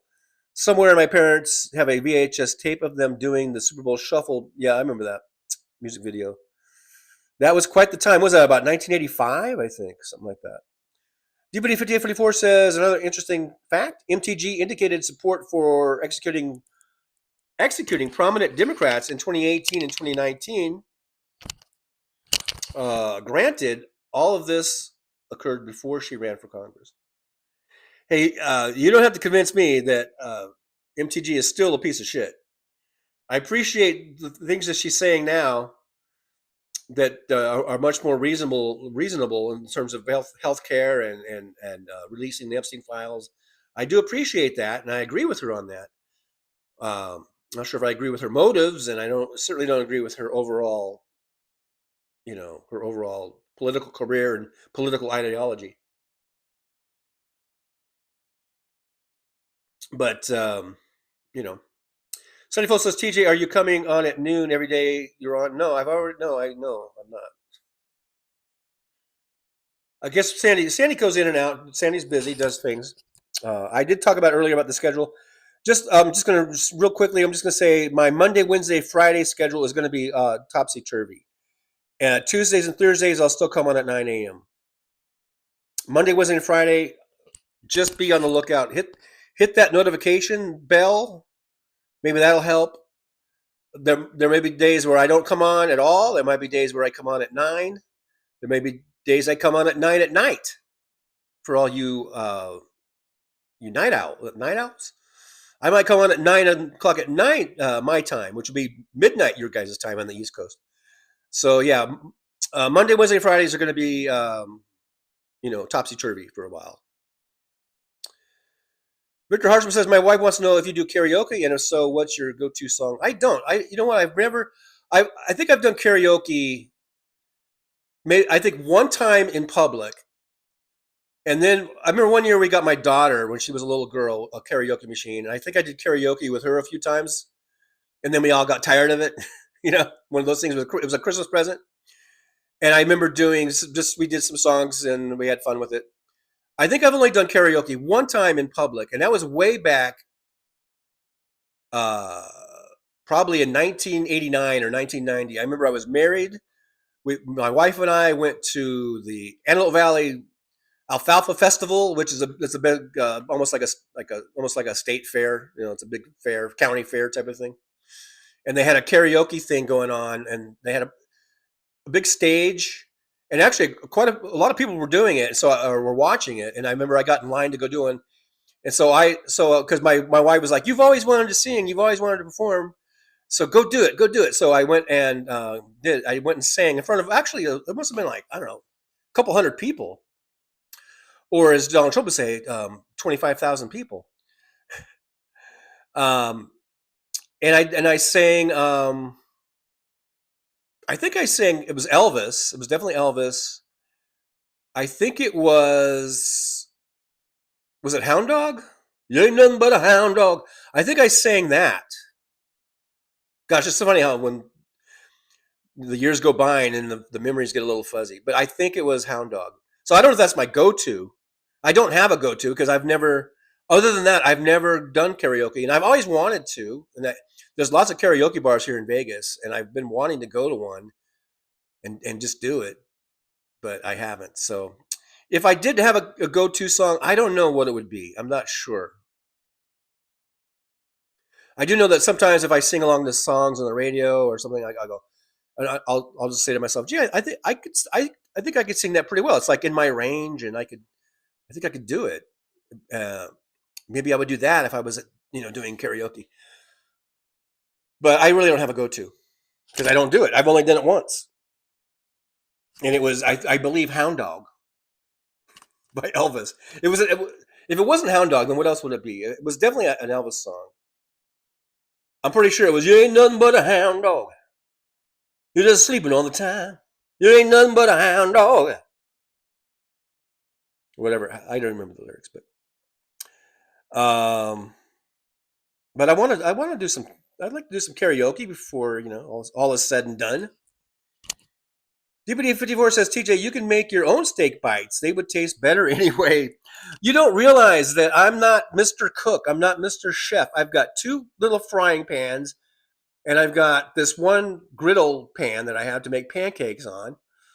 And, I'm not a chef. I don't have all this shit. I'm not like you guys. You're all busy homemakers or whatever. And you've got, that's what you do. I was in a truck for 20 years. And basically, I just have the stuff that was in my truck is in my apartment now. I mean, anyhow. Michael McAndrews, I put the horsey sauce on the side. I don't like horsey sauce. I don't like that. I don't like horsey sauce. But that's why you put it on the side, I guess. DBD, I promise I will use comments from now on, DJ. Well, I know that it's a bit arduous, and I know we're trying to type, fast, and everything else, and putting the commas is kind of a hassle. I'll promise that I will try to just read better. Michael McAndrews, where can I find very sour pickles? I don't know. Christina says, I don't trust the DOJ and Trump. Yeah, not this DOJ and not this Trump. Christina Weiler says, I made a comment on another video today. As a survivor, I have had to respond to a maggot who tried to tell me I didn't survive nothing. Sounds like a really thoughtful, kind, intelligent maggot, which is a total oxymoron, by the way. Victor says the Bears won. Okay. What game was I looking at? I was looking at a game where I thought it was the Bears that lost on the last play or something. But anyhow, congratulations to the Bears. They seem like they're doing well. Billy Kiss says, no way. The Bears had a hell of a comeback. Okay, so it was the Bears that had the comeback. Okay. Bears won. All right. I'm glad they won. Nick Rich, 10:30. So, hey, I'm 11 minutes behind. And Nick Rich, I'm 11 minutes behind. I'm only 11 tiny little minutes behind. Oh. William says Cheryl Hines plays Larry David's wife in Curb Your Enthusiasm. Yes, amongst other things, she's had quite the career. She's got movies, TV shows, all kinds of things. Vaikikga, otherwise known as Barefoot Bear, has become a member. So happy, not Truckiversary, but I'll give you a yippee. Yippee! Thank you so much for becoming a member. I do appreciate you. I appreciate it so much. Memberships are what keeps the show going and growing. So, and it's only $1.99 a month for the starting for the lowest one. Starting off at $1.99 a month. It's a great. I think it's very affordable, very cheap, and a good way to support the show. So, thank you so much, Barefoot Bear. I appreciate you for doing that. Thank you so much, Damon Dog. The big dog's here. Hey, Damon Dog. Damon Dog's got him a new e-bike. He got him a new pickup truck and a new e-bike. Very nice. Very good, Damon Dog. Good to see you. Doing well. And Damon Dog, I believe, is going to, a protest up in D.C. Is it this weekend, this coming weekend? Or was it last week? Did you already do it? I forget now. Time is, comes and goes so fast here. So, but either Damon Dog just coming back from the protest or is going to one. I think it was this weekend, wasn't it? If it was this weekend, Damon Dog, how was it? Let us know how it was. And I hope he made some videos. I haven't seen videos of it. Kiki Streets is here. Hey, Kiki says, go Buffalo, the only real New York NFL team. Kiki Streets, good to see you. Thanks for popping on in. I appreciate you. Anna Moore's there. Let's see Anna Moore earlier. Kiki Streets says, listen to AOC regarding MTG. AOC says MTG wanted to run for Georgia senator, and Trump laughed at her. I listen to AOC a lot, and I believe in almost everything. Nick Rich on a phone call, so he's got to go to that. David, I'm on my first cup of coffee, he says. Stayed up way too late. Ava Jo Rain says, just got fixing lunch leftovers, Chinese. Kiki Street says, MTG realized no one in MAGA cares about her. Now she wants the left to love her. And the left will say, thank you very much for voting to release the dispatch notice. And the left will say, if there's any other things that she says, the left will say, yeah, thank you for that. But other than that, the left is not going to endorse her for any elections or anything like that. Josh C says, Damon, I liked your scooter video yesterday. That thing moves. I don't think I'd want to go any faster than that. Ha ha.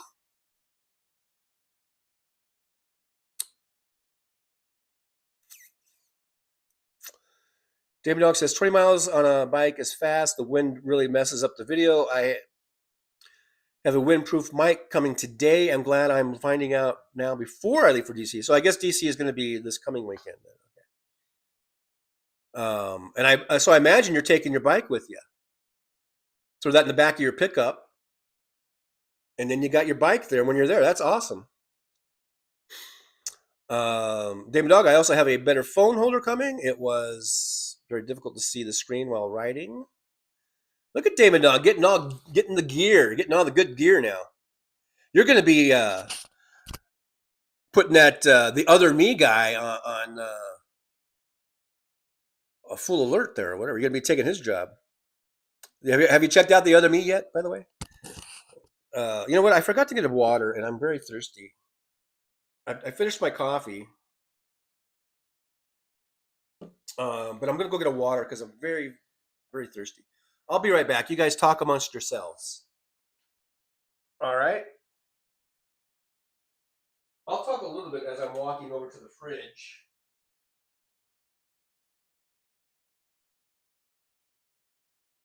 And put that away. Let me grab a water. I'm going to grab an agua. An agua. Alrighty. Alrighty. I'm back.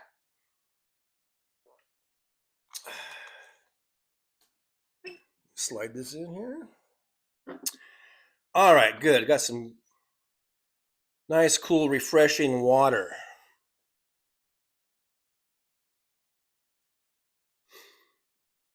All righty.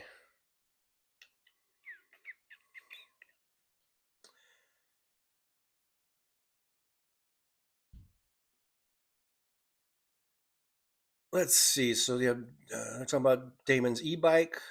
It's a trike, right? Cover it like a trike. Josh says, did you have to register it? That's a good question. I don't think you do. Maybe each state or county is different or whatever. But I think I may have caught up, by the way. Yeah, I think I'm caught up. Tiki Streets, #1 senator receiving AIPAC money. Schumer, #1 House member. Stefanik. And I think we should get rid of all that shit. I think there should be no super PAC money. We need campaign finance reform, people. And we're not going to do that if we keep running for the status quo, that's for sure. I would love AOC to run for Schumer's Senate seat. I would love it. Kinky Streets, I have never bought water in a plastic bottle. Good for you. I know you and I, Kinky Streets, we have had the discussions about bottled water, and to the point where it got pretty heated, I think. So I know your stance on bottled water. Christina Sungo Squad says, hi, Damon. I'm here listening, guys, but I was in the middle of doing a craft, so it's hard for me to type. If I missed anyone else, hello. Christina, glad you're here. Glad you're working and lurking and making your crafts. And I don't think anyone ever has to apologize for not saying hi to someone in a chat. People should understand that our eyeballs aren't always glued to the chat. Like, you know, we have lives that we do. So nothing against you, not against you, Christina, but for me personally, it does kind of bug me if someone gets offended if I don't say hi to them in a chat, because that's my thing is my eyes aren't glued to the chat. I look away. I do other things. I'm watching TV. I'm reading a thing. I'm playing a game on my phone. I'm not gonna be completely 100% glued to the chat. So it always kind of bugs me if someone says, Trucker John didn't say hi to me or something. I'm like, sorry, I'm not. I don't have my eyes glued to the chat. Except now when I do the show. I watch the chat more when I'm doing my own show than if I'm watching somebody else's show. King Street says, get this, foreigners can't contribute to USA political campaign individually, but they can via a PAC, like APAC or APAC. They can. And the thing that's great about people like AOC is they don't take super PAC money. And that is something we should all check into, I think, when we're voting for people. And I wonder, TJ, you were all caught up. Yeah, I got caught up. I did kind of skip down a lot. Damon Doug says Amazon just delivered the mic and gooseneck phone holder. Awesome. DPD says, TJ, there's an easy steak tip recipe. All you need is a skillet, garlic, salted butter, oil, salt and pepper season, the beef heat, the oil on medium, cook 1 to 2 minutes, stir in the butter and garlic. That sounds delicious. And I could do that. That's something I could do. That's in my wheelhouse. That's in my wheelhouse. Thanks for that.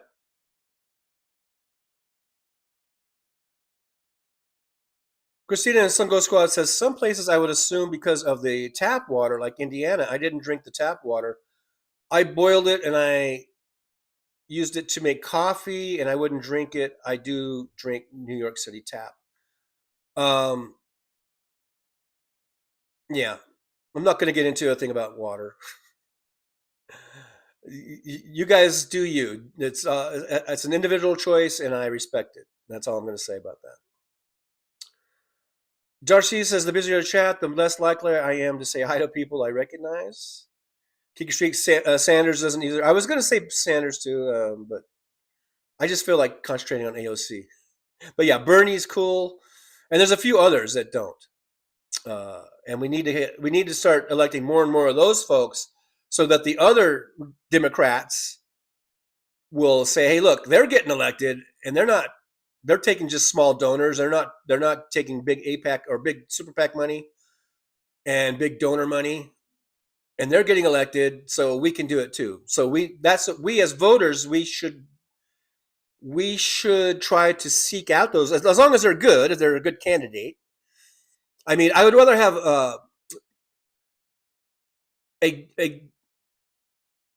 let's say there's two candidates. One takes super PAC money and one doesn't. But if the one that's taking the super PAC money is in my opinion, a better candidate, I'll vote for that one. You know what I mean? But so it's not going to be. In other words, it's not an automatic deal breaker for me if someone's taking super PAC money or big corporate donor money. But it's definitely something that should be on your list of sort of pros and cons, for sure.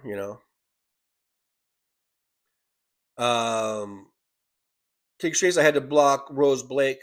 She enjoys bashing AOC. I don't know who Rose Blake is.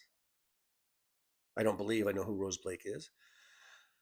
David Duck says, fuzzy clip on mic for the phone 2-pack for $12. Not bad.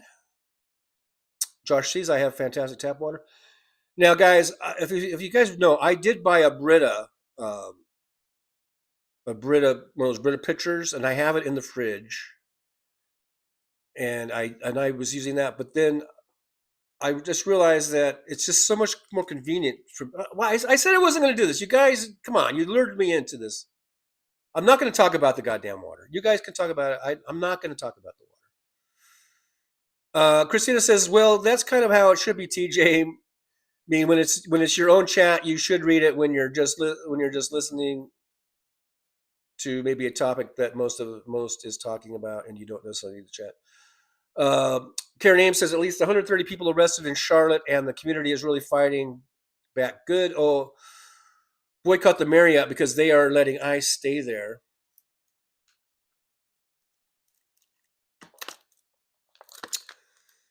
DPD says basically 1 pound steak cubes, 4 garlic cloves, 3 tablespoons oil, 2 tablespoons butter, and parsley if you like. It sounds delicious, DPD. Sounds delicious. Steak cubes. So I'm going to have to put that on my shopping list and try that. I'll definitely try that. Like I said, that's in my wheelhouse of my abilities as a cook and as with the gear that I have. So yeah, definitely try that.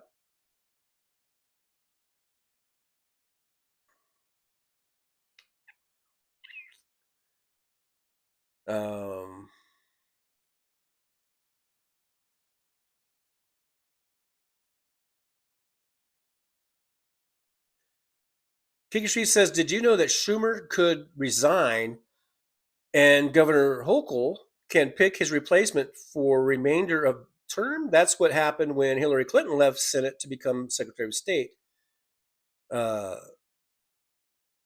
Gillibrand came from that. So I think I probably did know that. That's a lot of times that's how it's done, where either the governor will choose the replacement. Some places though they have where they have to have a special election and all that kind of stuff.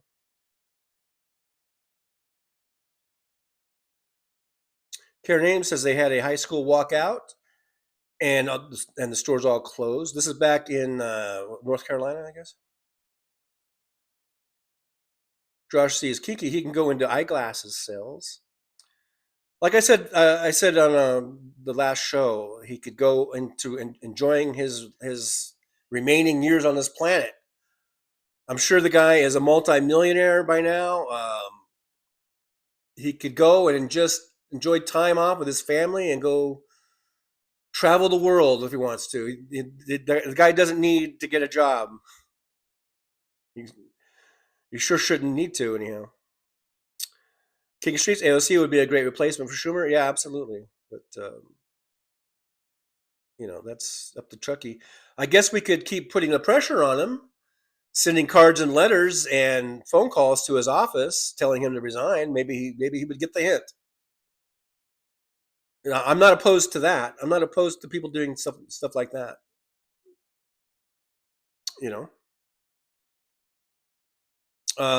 Christina says, "I'm sorry, I didn't know your stance on water." No, it's nothing against you. Not against you, Christina.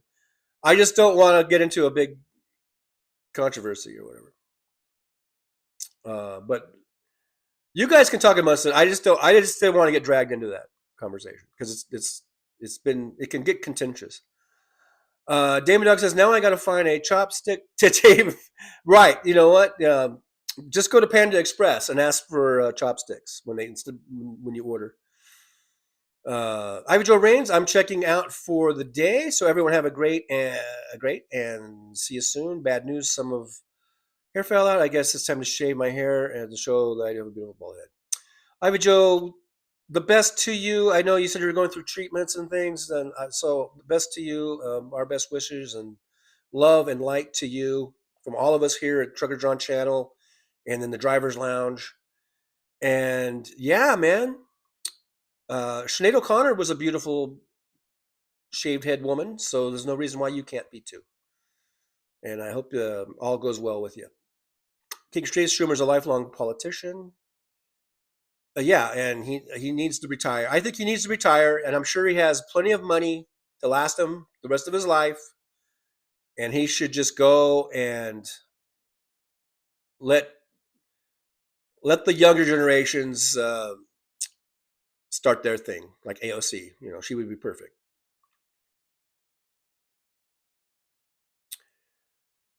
There's Aaron West reminding us about the channel memberships and the super chats. You can support the show by liking, subscribing, and sharing. If you haven't subscribed, please do so. I would appreciate it if you would do that. We're almost up to 4,200. We're just about 3 people away from 4,200. So we're almost to 4,200. So hit that subscribe button if you haven't already and hit the share button. Like I said, there's no reason why I shouldn't have 2,000 sparklers in here right now. So share the show. Hit that share button. You guys all know someone who would probably like to come in and hang out. So hit that share button. Tell everyone you know. Even if I'm a dick, at least you guys can come in and have good conversations with each other. What else you got to do? Josh C says 10 years from now, everyone will be using chopstick mics.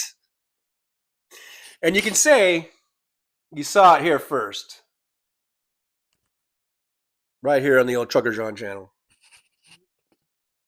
That's right. The inventor and innovator of the chopstick mic, Trucker John. Mr. Spock, Spatula Big Spoon mics are better sound. Do they? But do they really? King Street says 23 states are in a recession according to recent states. New York and Vermont aren't on the list. Well, aren't you something? Oh yeah, PayPal. There's the PayPal link there, and we also have the Buy Me a Coffee. If you want to help support the show, keep the show going and growing. Like I said, we're almost to 4,200. We're only 3 away from 4,200. Who knew just a few years ago when we started the show with less than 100 people?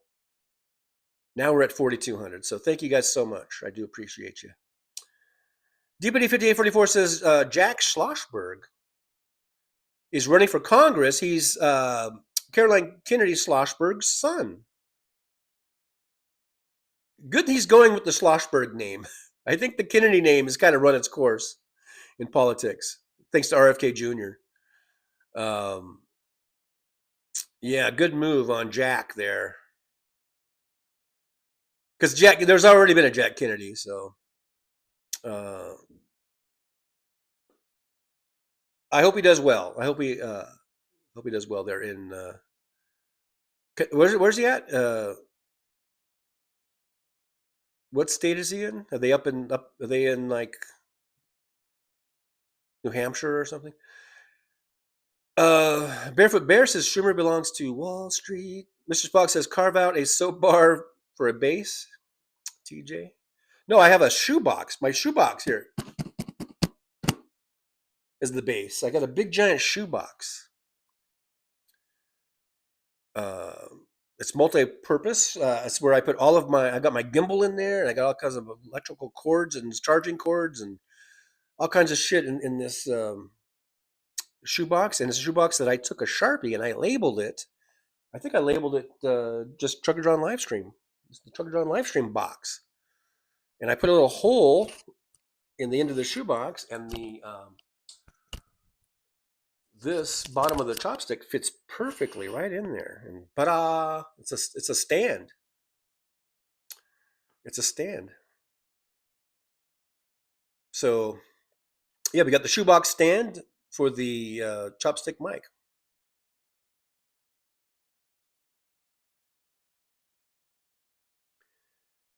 Josh C says I shaved my head one summer because it was too hot. Started with my beard and just kept going.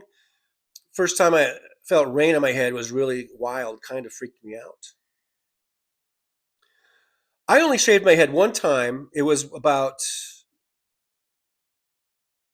probably 15 years ago, maybe. I don't know. I don't know if I should throw my sister under the bus or not, but I've already said her name. I've already said it was my sister. I was going to say like a relative of mine. Okay, a relative of mine, rather close relative of mine. We went over to this relative's house, and this is like because my dad was still alive. Yeah, so this is probably at least 15 years ago. Probably around 2010 or something. I don't know. Anyhow, we went over to this relative's house, and me and my son, because we were helping them do something over there, or visiting, because it was just me and my son. It wasn't my daughter and my baby mama. It was just me and my son. And so I remember I was in the garage helping my dad. I was helping my dad with something. I forget now what it was. We were doing something. And my son had just been playing with my close relatives' kids, which would be his cousins. Anyhow, they're playing all day, and then after a while, my son, we were there all day, and I was just doing I think it was my dad and my brother. We were in the garage. I think they might have been getting ready to move. Maybe I was helping them load a truck up or something. I forget now, but we were doing something, and I wasn't really paying attention. I was just letting my son play with his cousins and everything. And then my son came in. He said, "Dad, my head is really itchy." And I go, and I'm like, "No, it's because he was all sweaty because they've been playing and running all day long in the backyard, you know." And I go, "Oh, you're just sweaty. You've been." And I kind of like, looked at him, and I could see he was all sweaty. I go, "Oh, it's because probably you're just sweaty, and you guys have been running around." He goes, "Yeah, I guess so." And then so he left, and then he came back a little later. He goes, "Dad, my head is really itching bad." And then I'm like, and then that was when my close relative, she said, she's like, "Oh, yeah, the kids the kids they got lice. And I'm like, you're just now telling me this? The kids that my son had been playing with all day had lice. And she didn't mention that to me.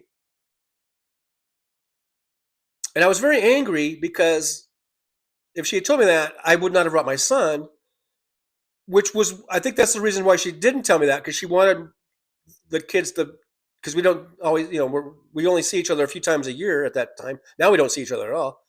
But I'm hoping to remedy that soon. But anyhow, so right then and there, because then I looked in his head and I could see the lice in his head, in his hair, in his head. And I was like, oh my God, you got it. They're all in there. And I'm like, oh my God. Because they were playing, and I guess the lice can jump. So my brother said, my other close relative said, I have a electric razor. We could just shave his head. And I was like, yeah, we should do that. And my son was like, no, do it. And I go, you'll feel a lot better. You will feel a lot better, and we'll get rid of those lice. You'll feel a lot better. And then in order to get him to do it, I get, look, I had kind of long hair, and I hadn't had a haircut. I mean, I've never shaved my head or anything. So to get my son to do it, I was like, okay, look, I'll do it. If I do it, will you do it? And he said, yeah. So I said, okay, let's do it. And so right there on the back patio in front of the whole family, my brother shaved my head. And then my son said, okay. And he shaved his head. This is my son was like, how old was my son? 13 or something? I think he was in middle school. And for him to shave his head was a big deal. And I remember I caught a lot of shit from the baby mama, because she was mad at my close relative, and she was mad at me, because she said, you don't know. She was like, we could have just gone to the store. You get the rid, I guess, and you could just shampoo it out, and la-di-la-di-da, and you didn't have to shave his head. And she goes, he's in junior high, and that his hair is very important to him, and all this kind of stuff. And I was like, I know, and I'm sorry, but I go, he was really not feeling, he was really had it bad. They were all crawling on his head, and he was itching, and he was really saying that it really like hurt and bothered him, and it was uncomfortable. And I just wanted to take care of it, and shampooing him right there on the spot. That takes days and days, right? Or whatever. So I remember I got in a lot of trouble for that. My son seemed to be okay with it, actually. But the baby mama, she's like, you don't know. He'll say he's okay with it to you, but then he's going to come to me and he's going to be like crying. Again, remember, this is like back when he was like, 12 or 13 or whatever. But anyhow, I shaved my head. He shaved his head. And you know what? Our hair grew up. Our hair grew back. So anyhow, that's my shaving head story.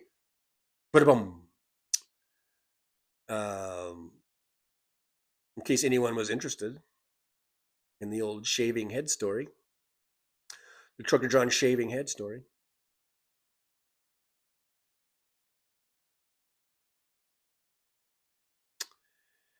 Victor Harsham says the New Yorker magazine headline, the shutdown of USAID has already killed hundreds of thousands. Musk needs to be investigated. Musk should fucking be thrown in prison as far as I'm concerned.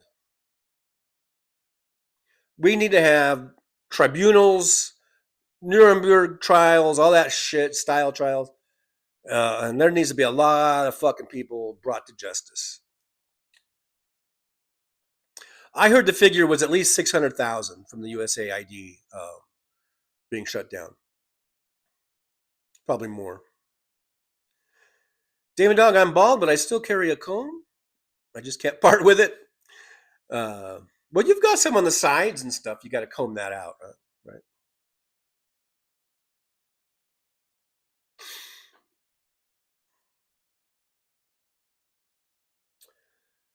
Damon Dog says, I heard a quarterback yesterday call a play. I swear he said 45-47, 45-47, blue 42, blue 42, hut, hut. But that's a good one. That's a good one, Damon Dog. Damon Dog, the big dog.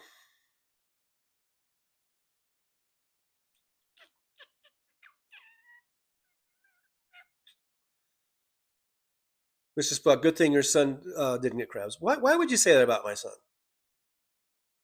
Why would you say that? That's not even funny. DPD says Jack is running for a New York congressional seat, TJ. Okay, cool. He's already being criticized by Democrats questioning, does he even know what he stands for? Seriously, what the fuck? Well, he can tell them. He can campaign and tell them what he stands for as he campaigns, right? But I guess some of these Democrats are they must have them worried. I mean, I'd like to find out more about him, I guess. Karen Ames says the Dems need to shut up and get behind Jack. He's an amazing person. Yeah, this is the very first I'm hearing of him, so I would like to hear more about him. I'll be on the lookout for old Jack Schlossberg.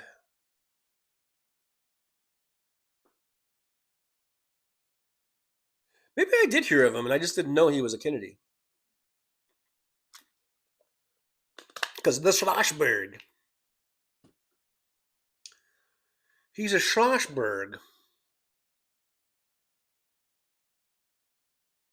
Atrocity 1920 says, when me and my brother got lice, my parents shaved both our heads. They didn't care.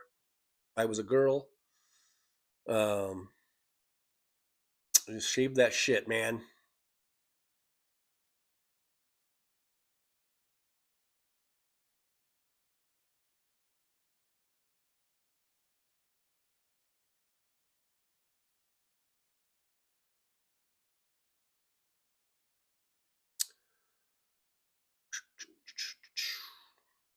Christina Sangoswa says, Jaka, otherwise known as Karen Ames. Wow, how many cups does your pot hold? Josh sees, yay, I'm young here. Karen Ames says, that's good to hear, Roxanne. I guess I'm mid-thread on that. Christina Sangoswa says, New York doesn't like the Kennedys. I guess that got there now, so that might be why they're questioning it. New York doesn't like the Kennedys. The Kennedy they got there now. Karen Ames says Jack was on the Keith Edwards show a few weeks ago, and Jack has his own podcast. Yeah, I'll be on the lookout. I'll check him out. I'll check out old Jack Schlossberg.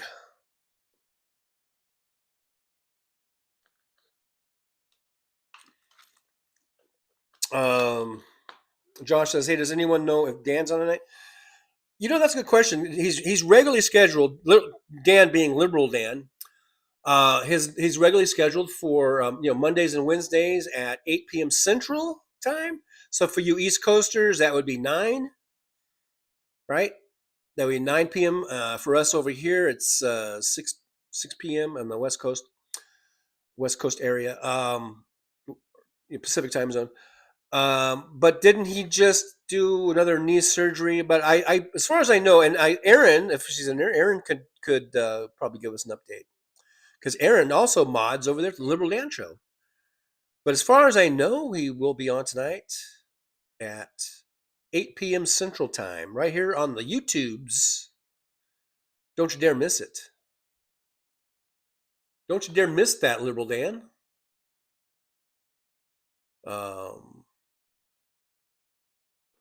So anyhow, I've got one other little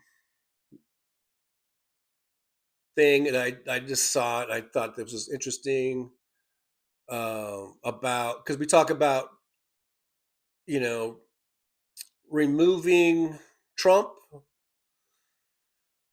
some way, somehow. It says Article 2, Section 4, if the president is impeached for treason, the vice president and all civil officers shall be removed.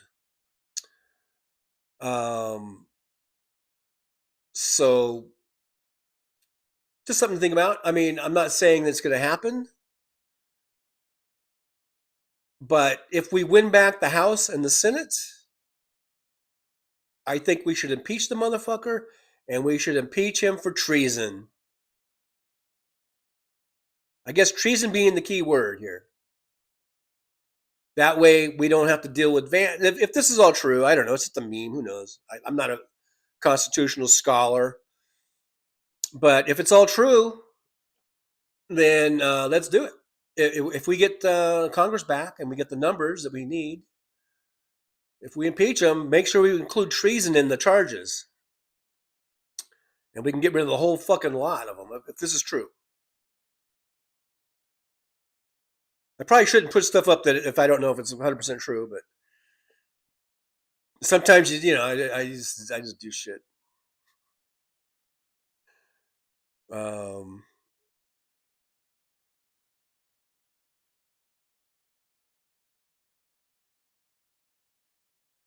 Christina Weibel says RFK Jr. ruined the Kennedy name.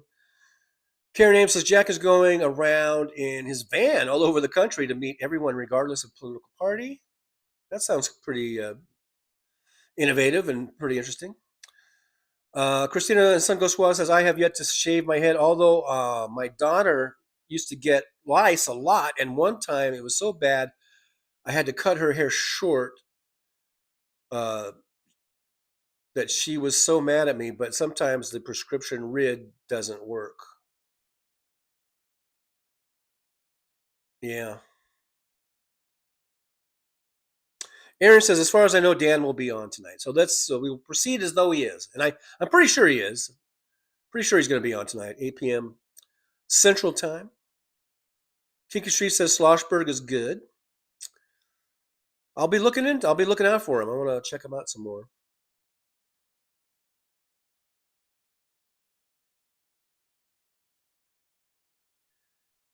I was thinking about, how I've been sort of, I guess, sort of tongue in cheek about, like, if I ran for like a House seat, or House of Representatives, and like what would I run on, and just kind of jokingly, and I think I would run on this. I would run on getting rid of the $79 per day per diem that Congress people get. When we have people on SNAP that the average is only $6 a day, why the fuck do people who make $180,000 a year or whatever it is, their salary as Congress people, which is well over 15 grand a month, 16 grand a month, whatever it is, they sure as fuck don't need a $79 per diem. So that would be one of that would be in my stump speech. But the other thing I thought of, maybe more seriously, I would also be a big healthcare, national healthcare proponent, and I would not use the term Medicare for all. I would start my campaign would be, why does fucking Thailand have better fucking healthcare than the US of A? Why are all these other places like Sweden, there's always all these like Scandinavian countries, and even Canada and England. There's these Asian countries. They have much, much better national health care where people are happy and satisfied, very happy and very satisfied with the national health care. And whenever we bring these things up, all we hear about from the right is that those are awful. People they can't get the surgeries, or they can't get the care they need. There's always waiting lines and waiting lists and blah, blah, blah, blah. As though the system here is so great. Here, you pay your premiums loyally, faithfully, And then when you really need to use it, you get dropped. So I just came up with my second campaign policy, and it would be advocating for national health care, single payer universal health care. And I know, and I'm not going to use the term Medicare for all, because I don't think we need Medicare for all. We need single payer universal health care. And I do think that it was Bernie Sanders that really started coming up with that Medicare for all, because he was saying single payer universal health care. But people were like, what the fuck is that? And then he'd have to go and try to explain it. And then after a while, he got tired of it, and he just started going, it's like Medicare for all. But I think I would revert back to single payer universal health care. And let's start talking about how all these other countries love their national health care. And there's no reason why we can't have a good healthcare, a national healthcare system. Absolutely no reason other than the fact that the health insurance industry is buying off Congress people with these big campaign contributions. And they have big lobby groups. They have buildings full of lawyers, which are lobbyists, or lobbyists that are lawyers or whatever, but they have the ear of the Congress due to their campaign contributions. So if I run for U.S. House Representative, I've got the two issues. Stopping the $79 per diem. And that's another thing Bernie would be asked. I'm kind of bashing Bernie a little bit today. Bernie would be, I remember when he was campaigning in 2016, and even in 2020, people would ask him on call-in shows or whatever about, like, why do they keep giving raises to Congress people, the Senate and the House? And he would say, that is such a minuscule, tiny fraction of the overall budget that it's not even worth bringing up, or something like that. That was always his answer. For me, my answer is going to be, yeah, we're getting rid of that. And as far as or at least we're getting rid of the per diem. As far as the salaries, I think the salary should be whatever the average income is for the American people. So if the average income is $50,000 a year, I think the senators and the Congress people should only make $50,000 a year.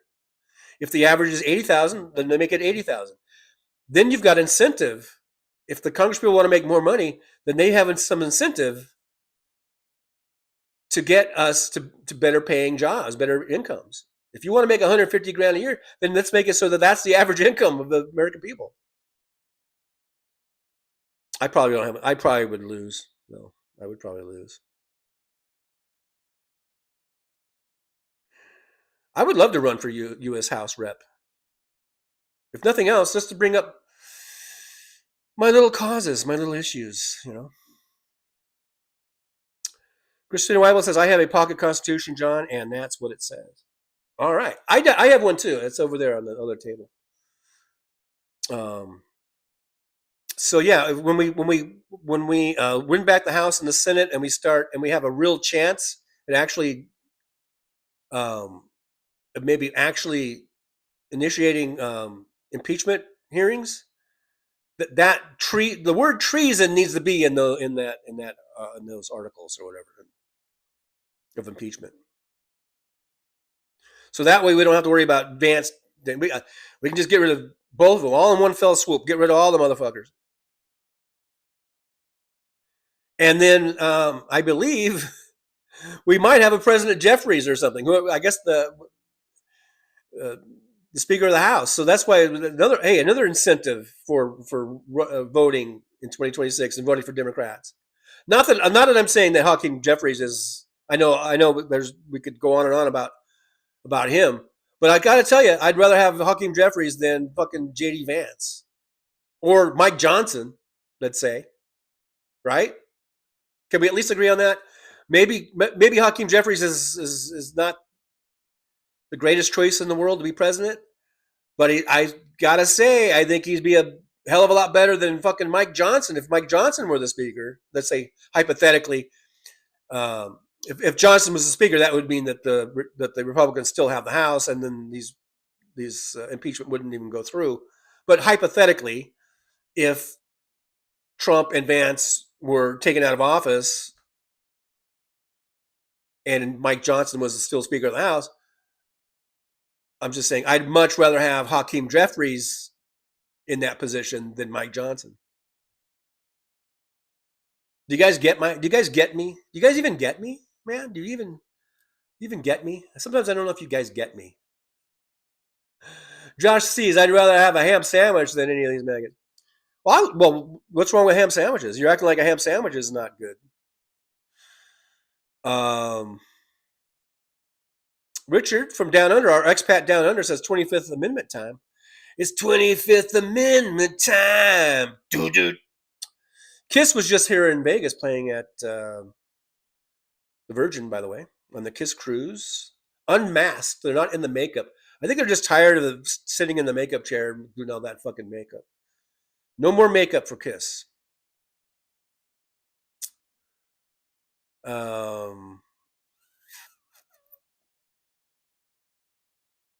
Joshies, tis the treason to be jolly. Fa la la la la la la la la la la la la la la la. David, the cop that body checked those football players needs to be fired. I didn't even see that. Kiki Street says Obama toured the country in a van. That's why he won Indiana in 2008. Wow. Karen Ames, I need to order a pocket constitution. Where did I get mine? I got mine from here in Vegas when I went to that free legal clinic. They had them. I think, is it Tony Michaels or somebody has them where you can just go on his link and they'll send them to you or something, I think.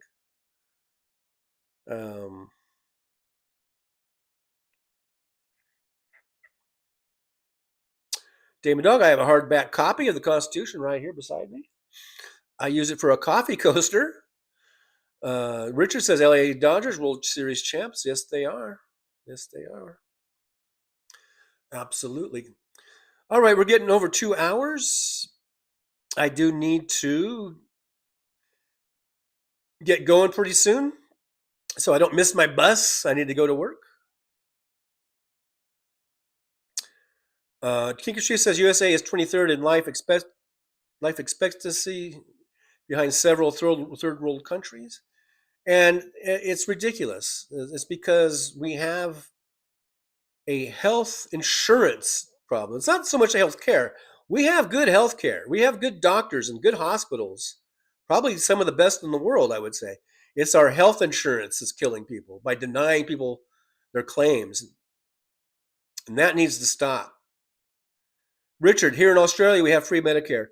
And Australia, again, one of the most highly is it touted and liked and loved healthcare systems in the world. One of the best. Ticket streaks guns take 100 plus Americans per day. I think we could count that as a healthcare issue, probably. DPD says, correct again, TJ, about Article 2, Section 4. The grounds for removal include bribery and other high crimes and misdemeanors. Kiki Street says our healthcare system has to pay for over 100 gun deaths per day. That's expensive. Another good reason to have gun safety laws. That would be another part of my another plank in my platform. Gun safety laws. I think the Second Amendment should be fucking overturned and just rewritten, a whole new thing of dealing with guns. Not sure how many votes that would get me here in Nevada, but God damn it. I got to stand by what I believe in.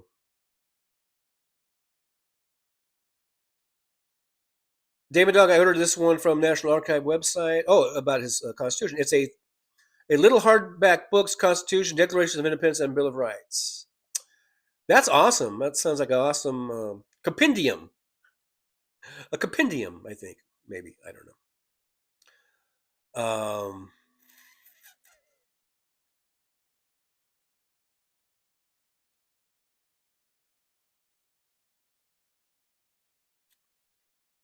Yeah, Victor Harshman says people should not have to sell their homes to pay for healthcare bills.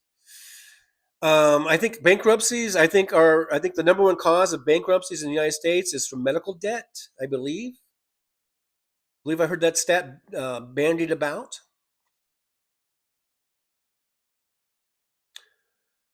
Karen Ames says no. Castro's Substack has a bit of history today about MBS and how Trump just had him in the White House.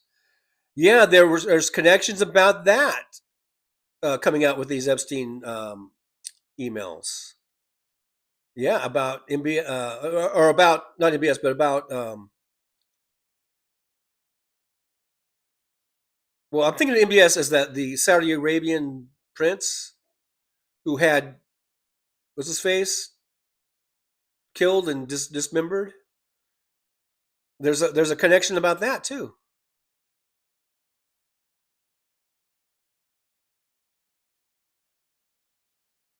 Christian Weibel, I would end Heritage Foundation. That's a deep state. B Celeste says big pharma. Big pharma.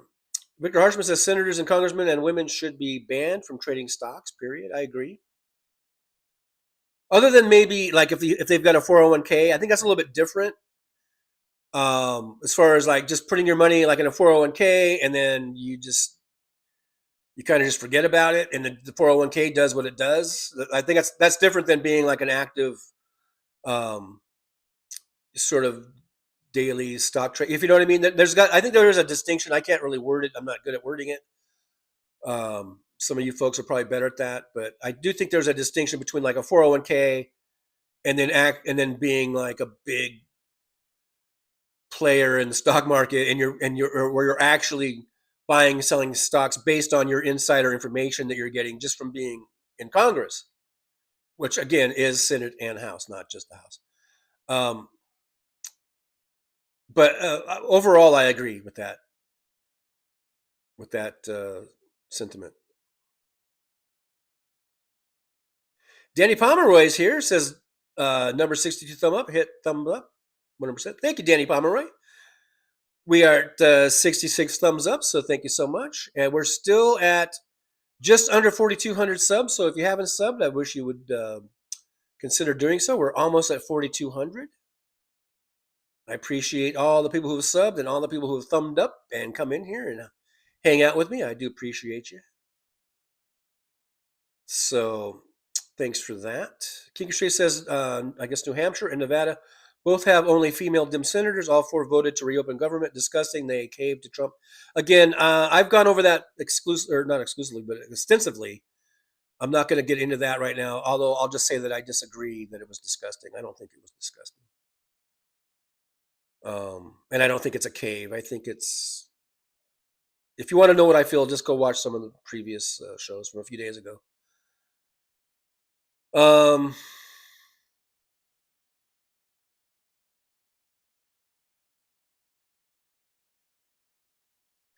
DPD 54 says even in Israel they have free healthcare and education, and women can obtain abortions, which is classified as healthcare for women. See, yeah, every place, the United States is like the worst, at least for of all these industrialized countries, and even third world countries, like I think Kiki said, have some better care than us. It's ridiculous, and it's all because of greed. It's all because of the greed of these fucking health insurance companies, and for the Congress people that are beholden to them because of their campaign contributions, and it's pretty disgusting.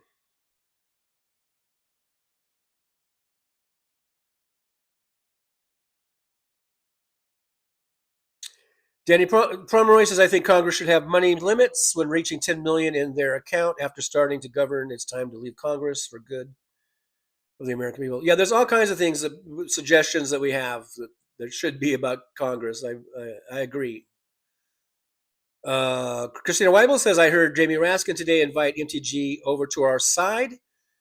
Dim's Johnson's seat is being challenged by a Dim named Conrad Cables, a vegetable farmer.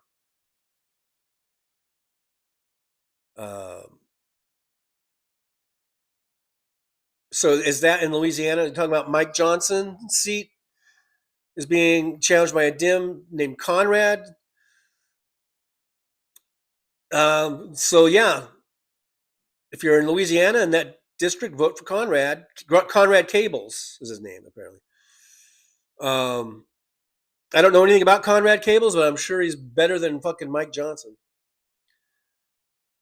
But there's a lot of places there that are just deep, deep red, very deep red. So good luck, Conrad Cables. Josh says, yeah, it says Tony Michaels has a link to the Pocket Constitution. Kikushi says Tony Michaels bashed Mondami his entire campaign. I don't really watch a lot of Tony Michaels, so I didn't know that, Kikushi. I really didn't know that. I don't really watch Tony Michaels a whole lot. But at least you can go there and get a link to the Pocket Constitution.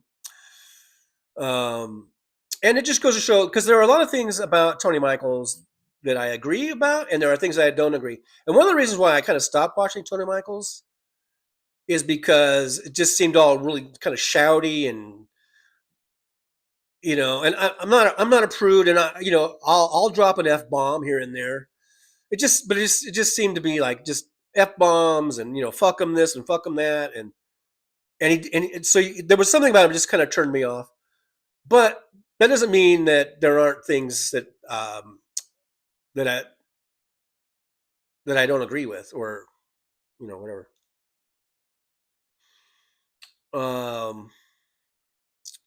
Anyhow, Kikushi says stock market is totally crashing today. Wowza. Danny Pomeroy says the best healthcare in the world, and now more about healthcare at JFK. Tylenol extra strength, and people believe that clown show. Jay Dickey, 2002, says the gun safety laws should be as strict as those in the Bay State. I'm not familiar with the gun safety laws in the Bay State, but I think we need to have strict gun safety laws. Absolutely. I think it should be very well regulated. We'll keep that. We'll keep that part when we rewrite the Second Amendment. We'll keep the well regulated part in there.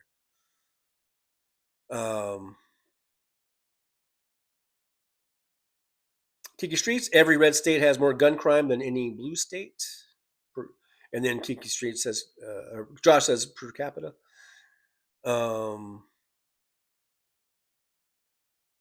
J.A. Dickey, the poor WAPO reporter, sadly, yes. I'm mid-thread. I don't know about that one. I don't know what you guys are talking about there. I'm a bit mid-thread. Kiki Streets, Pelosi took office. She was worth $1 million. She's leaving office worth $300 million. Of course, she's been in office for like 50 years or whatever, but,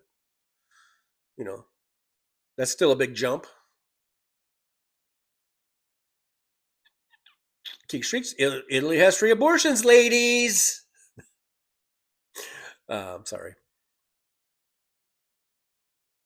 I'm sorry about that. I shouldn't have said that. DPD, Amy McGrath is running against McConnell again. This is at least the second time. I don't know if it's the second or third time, but whatever time it is, I hope it's the charm. Because even a very moderate centrist Amy McGrath is still a billion times better than a fucking,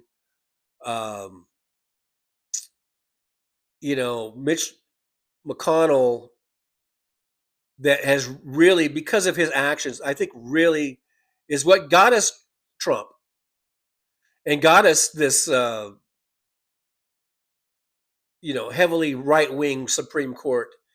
And Mitch McConnell, I think, is going to go down in history as being this just obstructionist, leading the obstruction, especially starting when Obama became president. All the things he said about Obama, all the bad things he said about Obama, about how their number one goal is to make Obama a one-term president. That neglecting the United States, neglecting what's best for the people. Although I guess McConnell would say that is what's best for the people, was to make Obama a one-term president.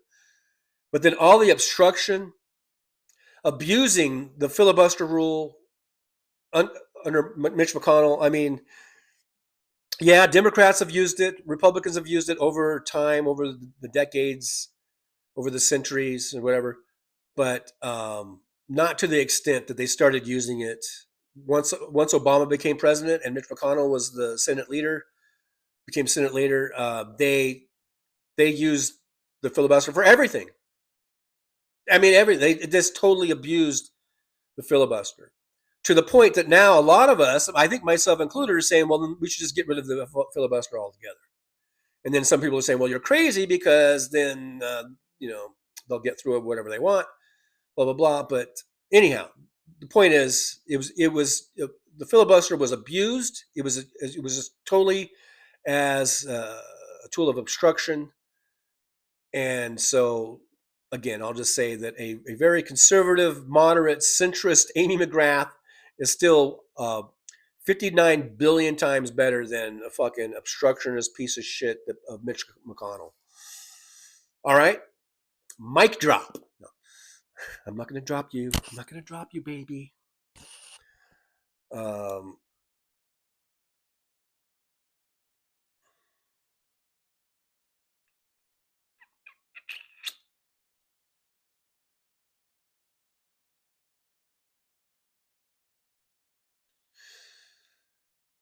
King Streak's neglecting the fact that Biden allowed Clarence Thomas on SCOTUS.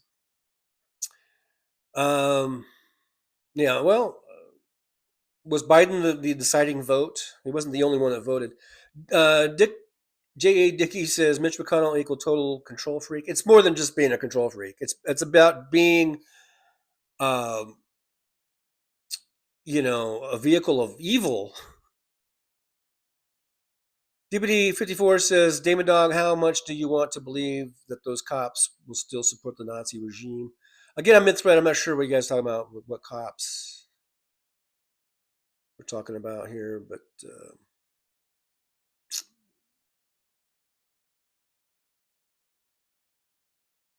Kiki Streets is claiming that Dems allowed GOP to steal 2000 election.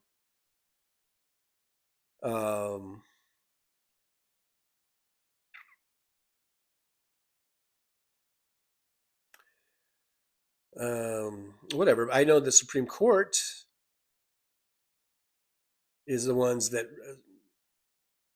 basically handed the presidency to George Bush.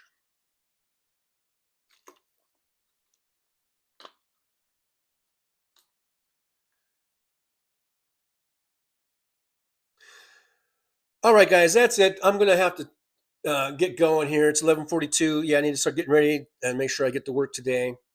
Now, tomorrow is Tuesday, so I'm going to plan on Tuesdays and Thursdays. We can still do the 9 a.m. shows. That's why it's a key for me to get to work early so that I can get home early, and then I'm not, too tired to do a show in the morning. So Tuesdays and Thursdays, 9 a.m. Monday, Wednesdays, and Fridays up in the air. I'll still do the Saturday 11 a.m. right after Hal on Saturday. Thank you guys so much for the all the. We got a couple of the super chats. We didn't make the goal, but 2 out of 5.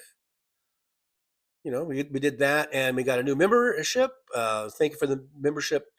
And we are just a couple people away from hitting 4,200 subscribers. Thank you guys all for watching, sharing, subscribing, all that good stuff. Again, most of you are sparklers, and I don't know why we don't have 1,500 to 2,000 sparklers in here. So you guys need to share the show to all the sparklers and all the people, and just tell them, come in here and hang out. It's a good hangout, good hang. I try not to be too abusive to you guys, and just keep it mellow. But sometimes I do get a little. Sometimes I can go off. the handle there, and I usually end up regretting it when I do that. So I try to keep it just where we can have a good conversation and and all that good stuff. So guys, thanks for being here. I guess that's it for today. We didn't have any.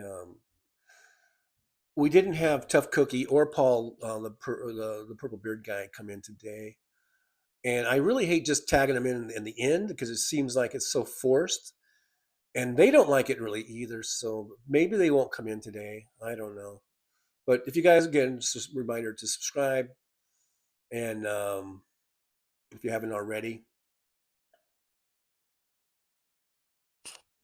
What the fuck, Trucker John? I can come in for a little bit.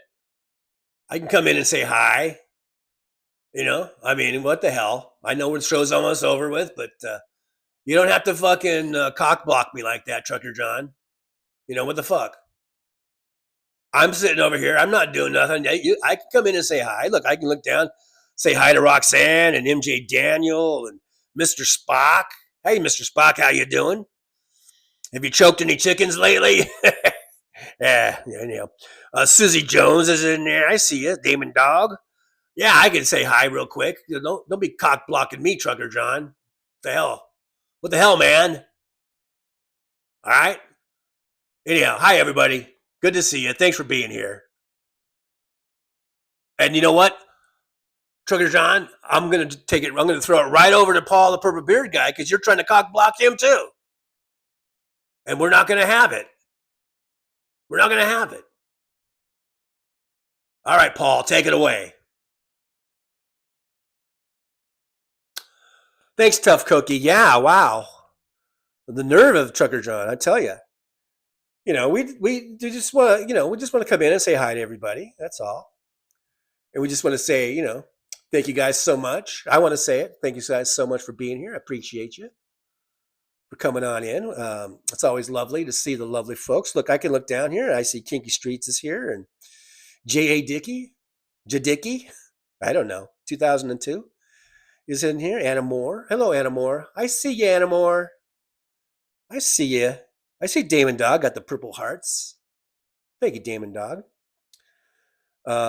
So yeah, just guys, stay mellow, stay cool. I know it's hard. We've got some hard times coming up under this Trump regime, but I think we can make it. I think if we stand together, stay together, I think we can get through this. Let's be a unified group here, and we can get through this one day at a time. We just got to take it one day at a time, right? And I think we can make it. And before you know it, we'll be voting in 2026, November. And hopefully a big, giant, I was going to say purple wave just because of the, I'm purple thing. But actually, we want a big, giant blue wave, tsunami type of a situation. So I think we can do it. I really do think we can do it. All right. With that, back to old Trucker John. All right. There you go. Thanks. Okay. There. Are you guys happy now? You guys happy? You got in? They got in. Okay. All right. Again, thank you guys so much. The only thing left to do now is the words of wisdom.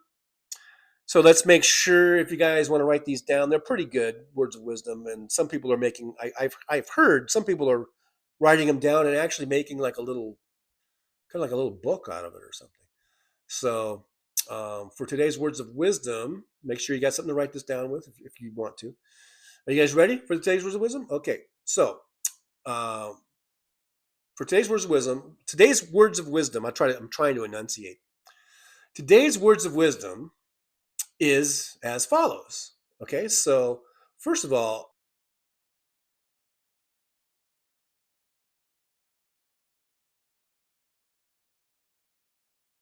well, it's time to say goodbye. The show has come to an end. But don't be sad, no, don't you cry. We're all gonna come back and meet again. We'll have some fun times, hopefully nothing too bad. We might talk about war crimes, might talk about Baghdad. I doubt we'll talk about door chimes, but if we did, I'd be only too glad. So high la vista, baby. The show is over, but could I ask you maybe to take a shower? No, that's not what I meant, but I couldn't think of anything to rhyme with over. Now my whole rhyming scheme is all screwed up. Oh shit, I should have stuck to truck driving, who I tried to kid. At least when I was out there driving, I could handle a skid, but doing this live stream, baby, has been a real kid. So I hope to see y'all again right here on the Trucker John Livestream. We're gonna do it again and again, right here in the Trucker John Livestream. Yeah, the Trucker John Livestream. We're gonna come back and do it all again. No, this ain't no dream, this is where we win, right here on the Trucker John Livestream. No, it's time to say goodbye, the show is coming in. But don't be sad, no, don't you cry, we're all gonna come back and meet again. Rolling down the highway in my rusty old rig. I'm a retired trucker, but my spirit's still big. Living in Vegas, where the lights never sleep. Broadcasting my thoughts for the world to keep. From politics to pop culture, I've got it all. Sharing my views, no matter how big or small. Talking about food, the movies and bugs, shining a light on all the social issues. No shrugs, I've driven through the desert, seen the city so bright. But now I'm living in a different kind of fight. From my apartment in Las Vegas, I hold the key, exploring the world through my live stream for free.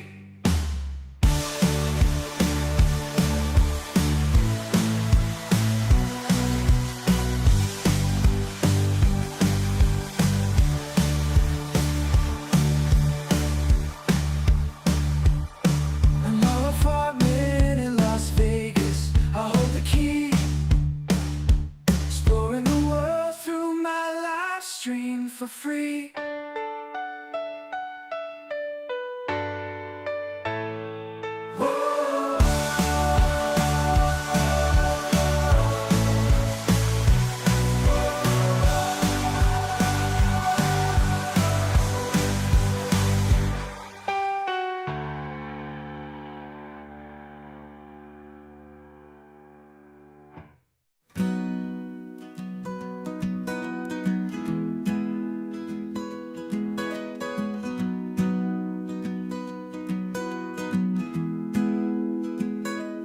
So you want to take a trip down Paradise Road, but it ain't that pretty, it ain't paved with gold. Everybody's got the dirty little secrets, everybody's got some things unknown. But if you ain't real careful, baby, it'll cut you down to the bone.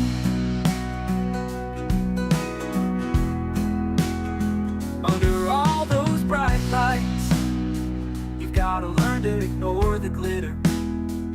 It's all about fight or flight, and you don't wanna do either. So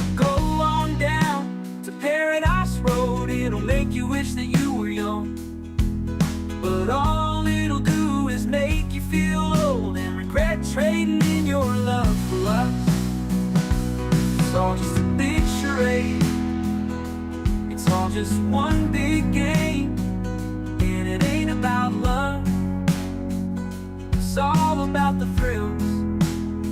It's about staying in the hunt, it's about going in for the kill. So head on down to Paradise Road, that's where your friends are now. They're the people that nobody knows, so go ahead and make your big show. So live it up on Paradise Road, just don't let anyone know. It'll be your dirty little secret, it'll be your guilty little pleasure. Living a secret that the whole world sees, hiding in plain sight among the scum and the thieves. It's so damn hard to ever be pleased.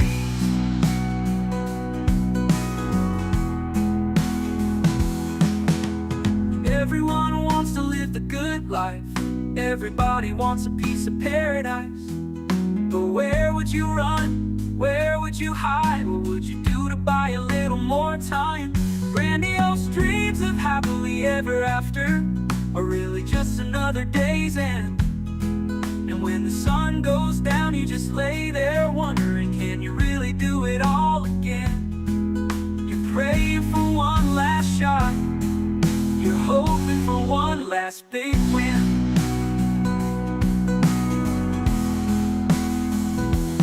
Paradise Road is calling, so you better hurry along. Paradise Road is calling, so you better hurry along.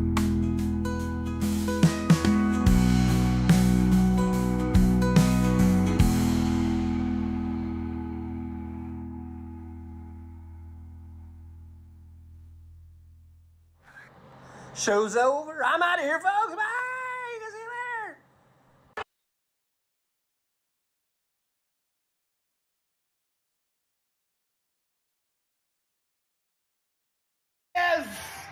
Yes! Yes! Ooh, the Dodgers won! The Dodgers won! Yes! Yes! Woo-hoo-hoo!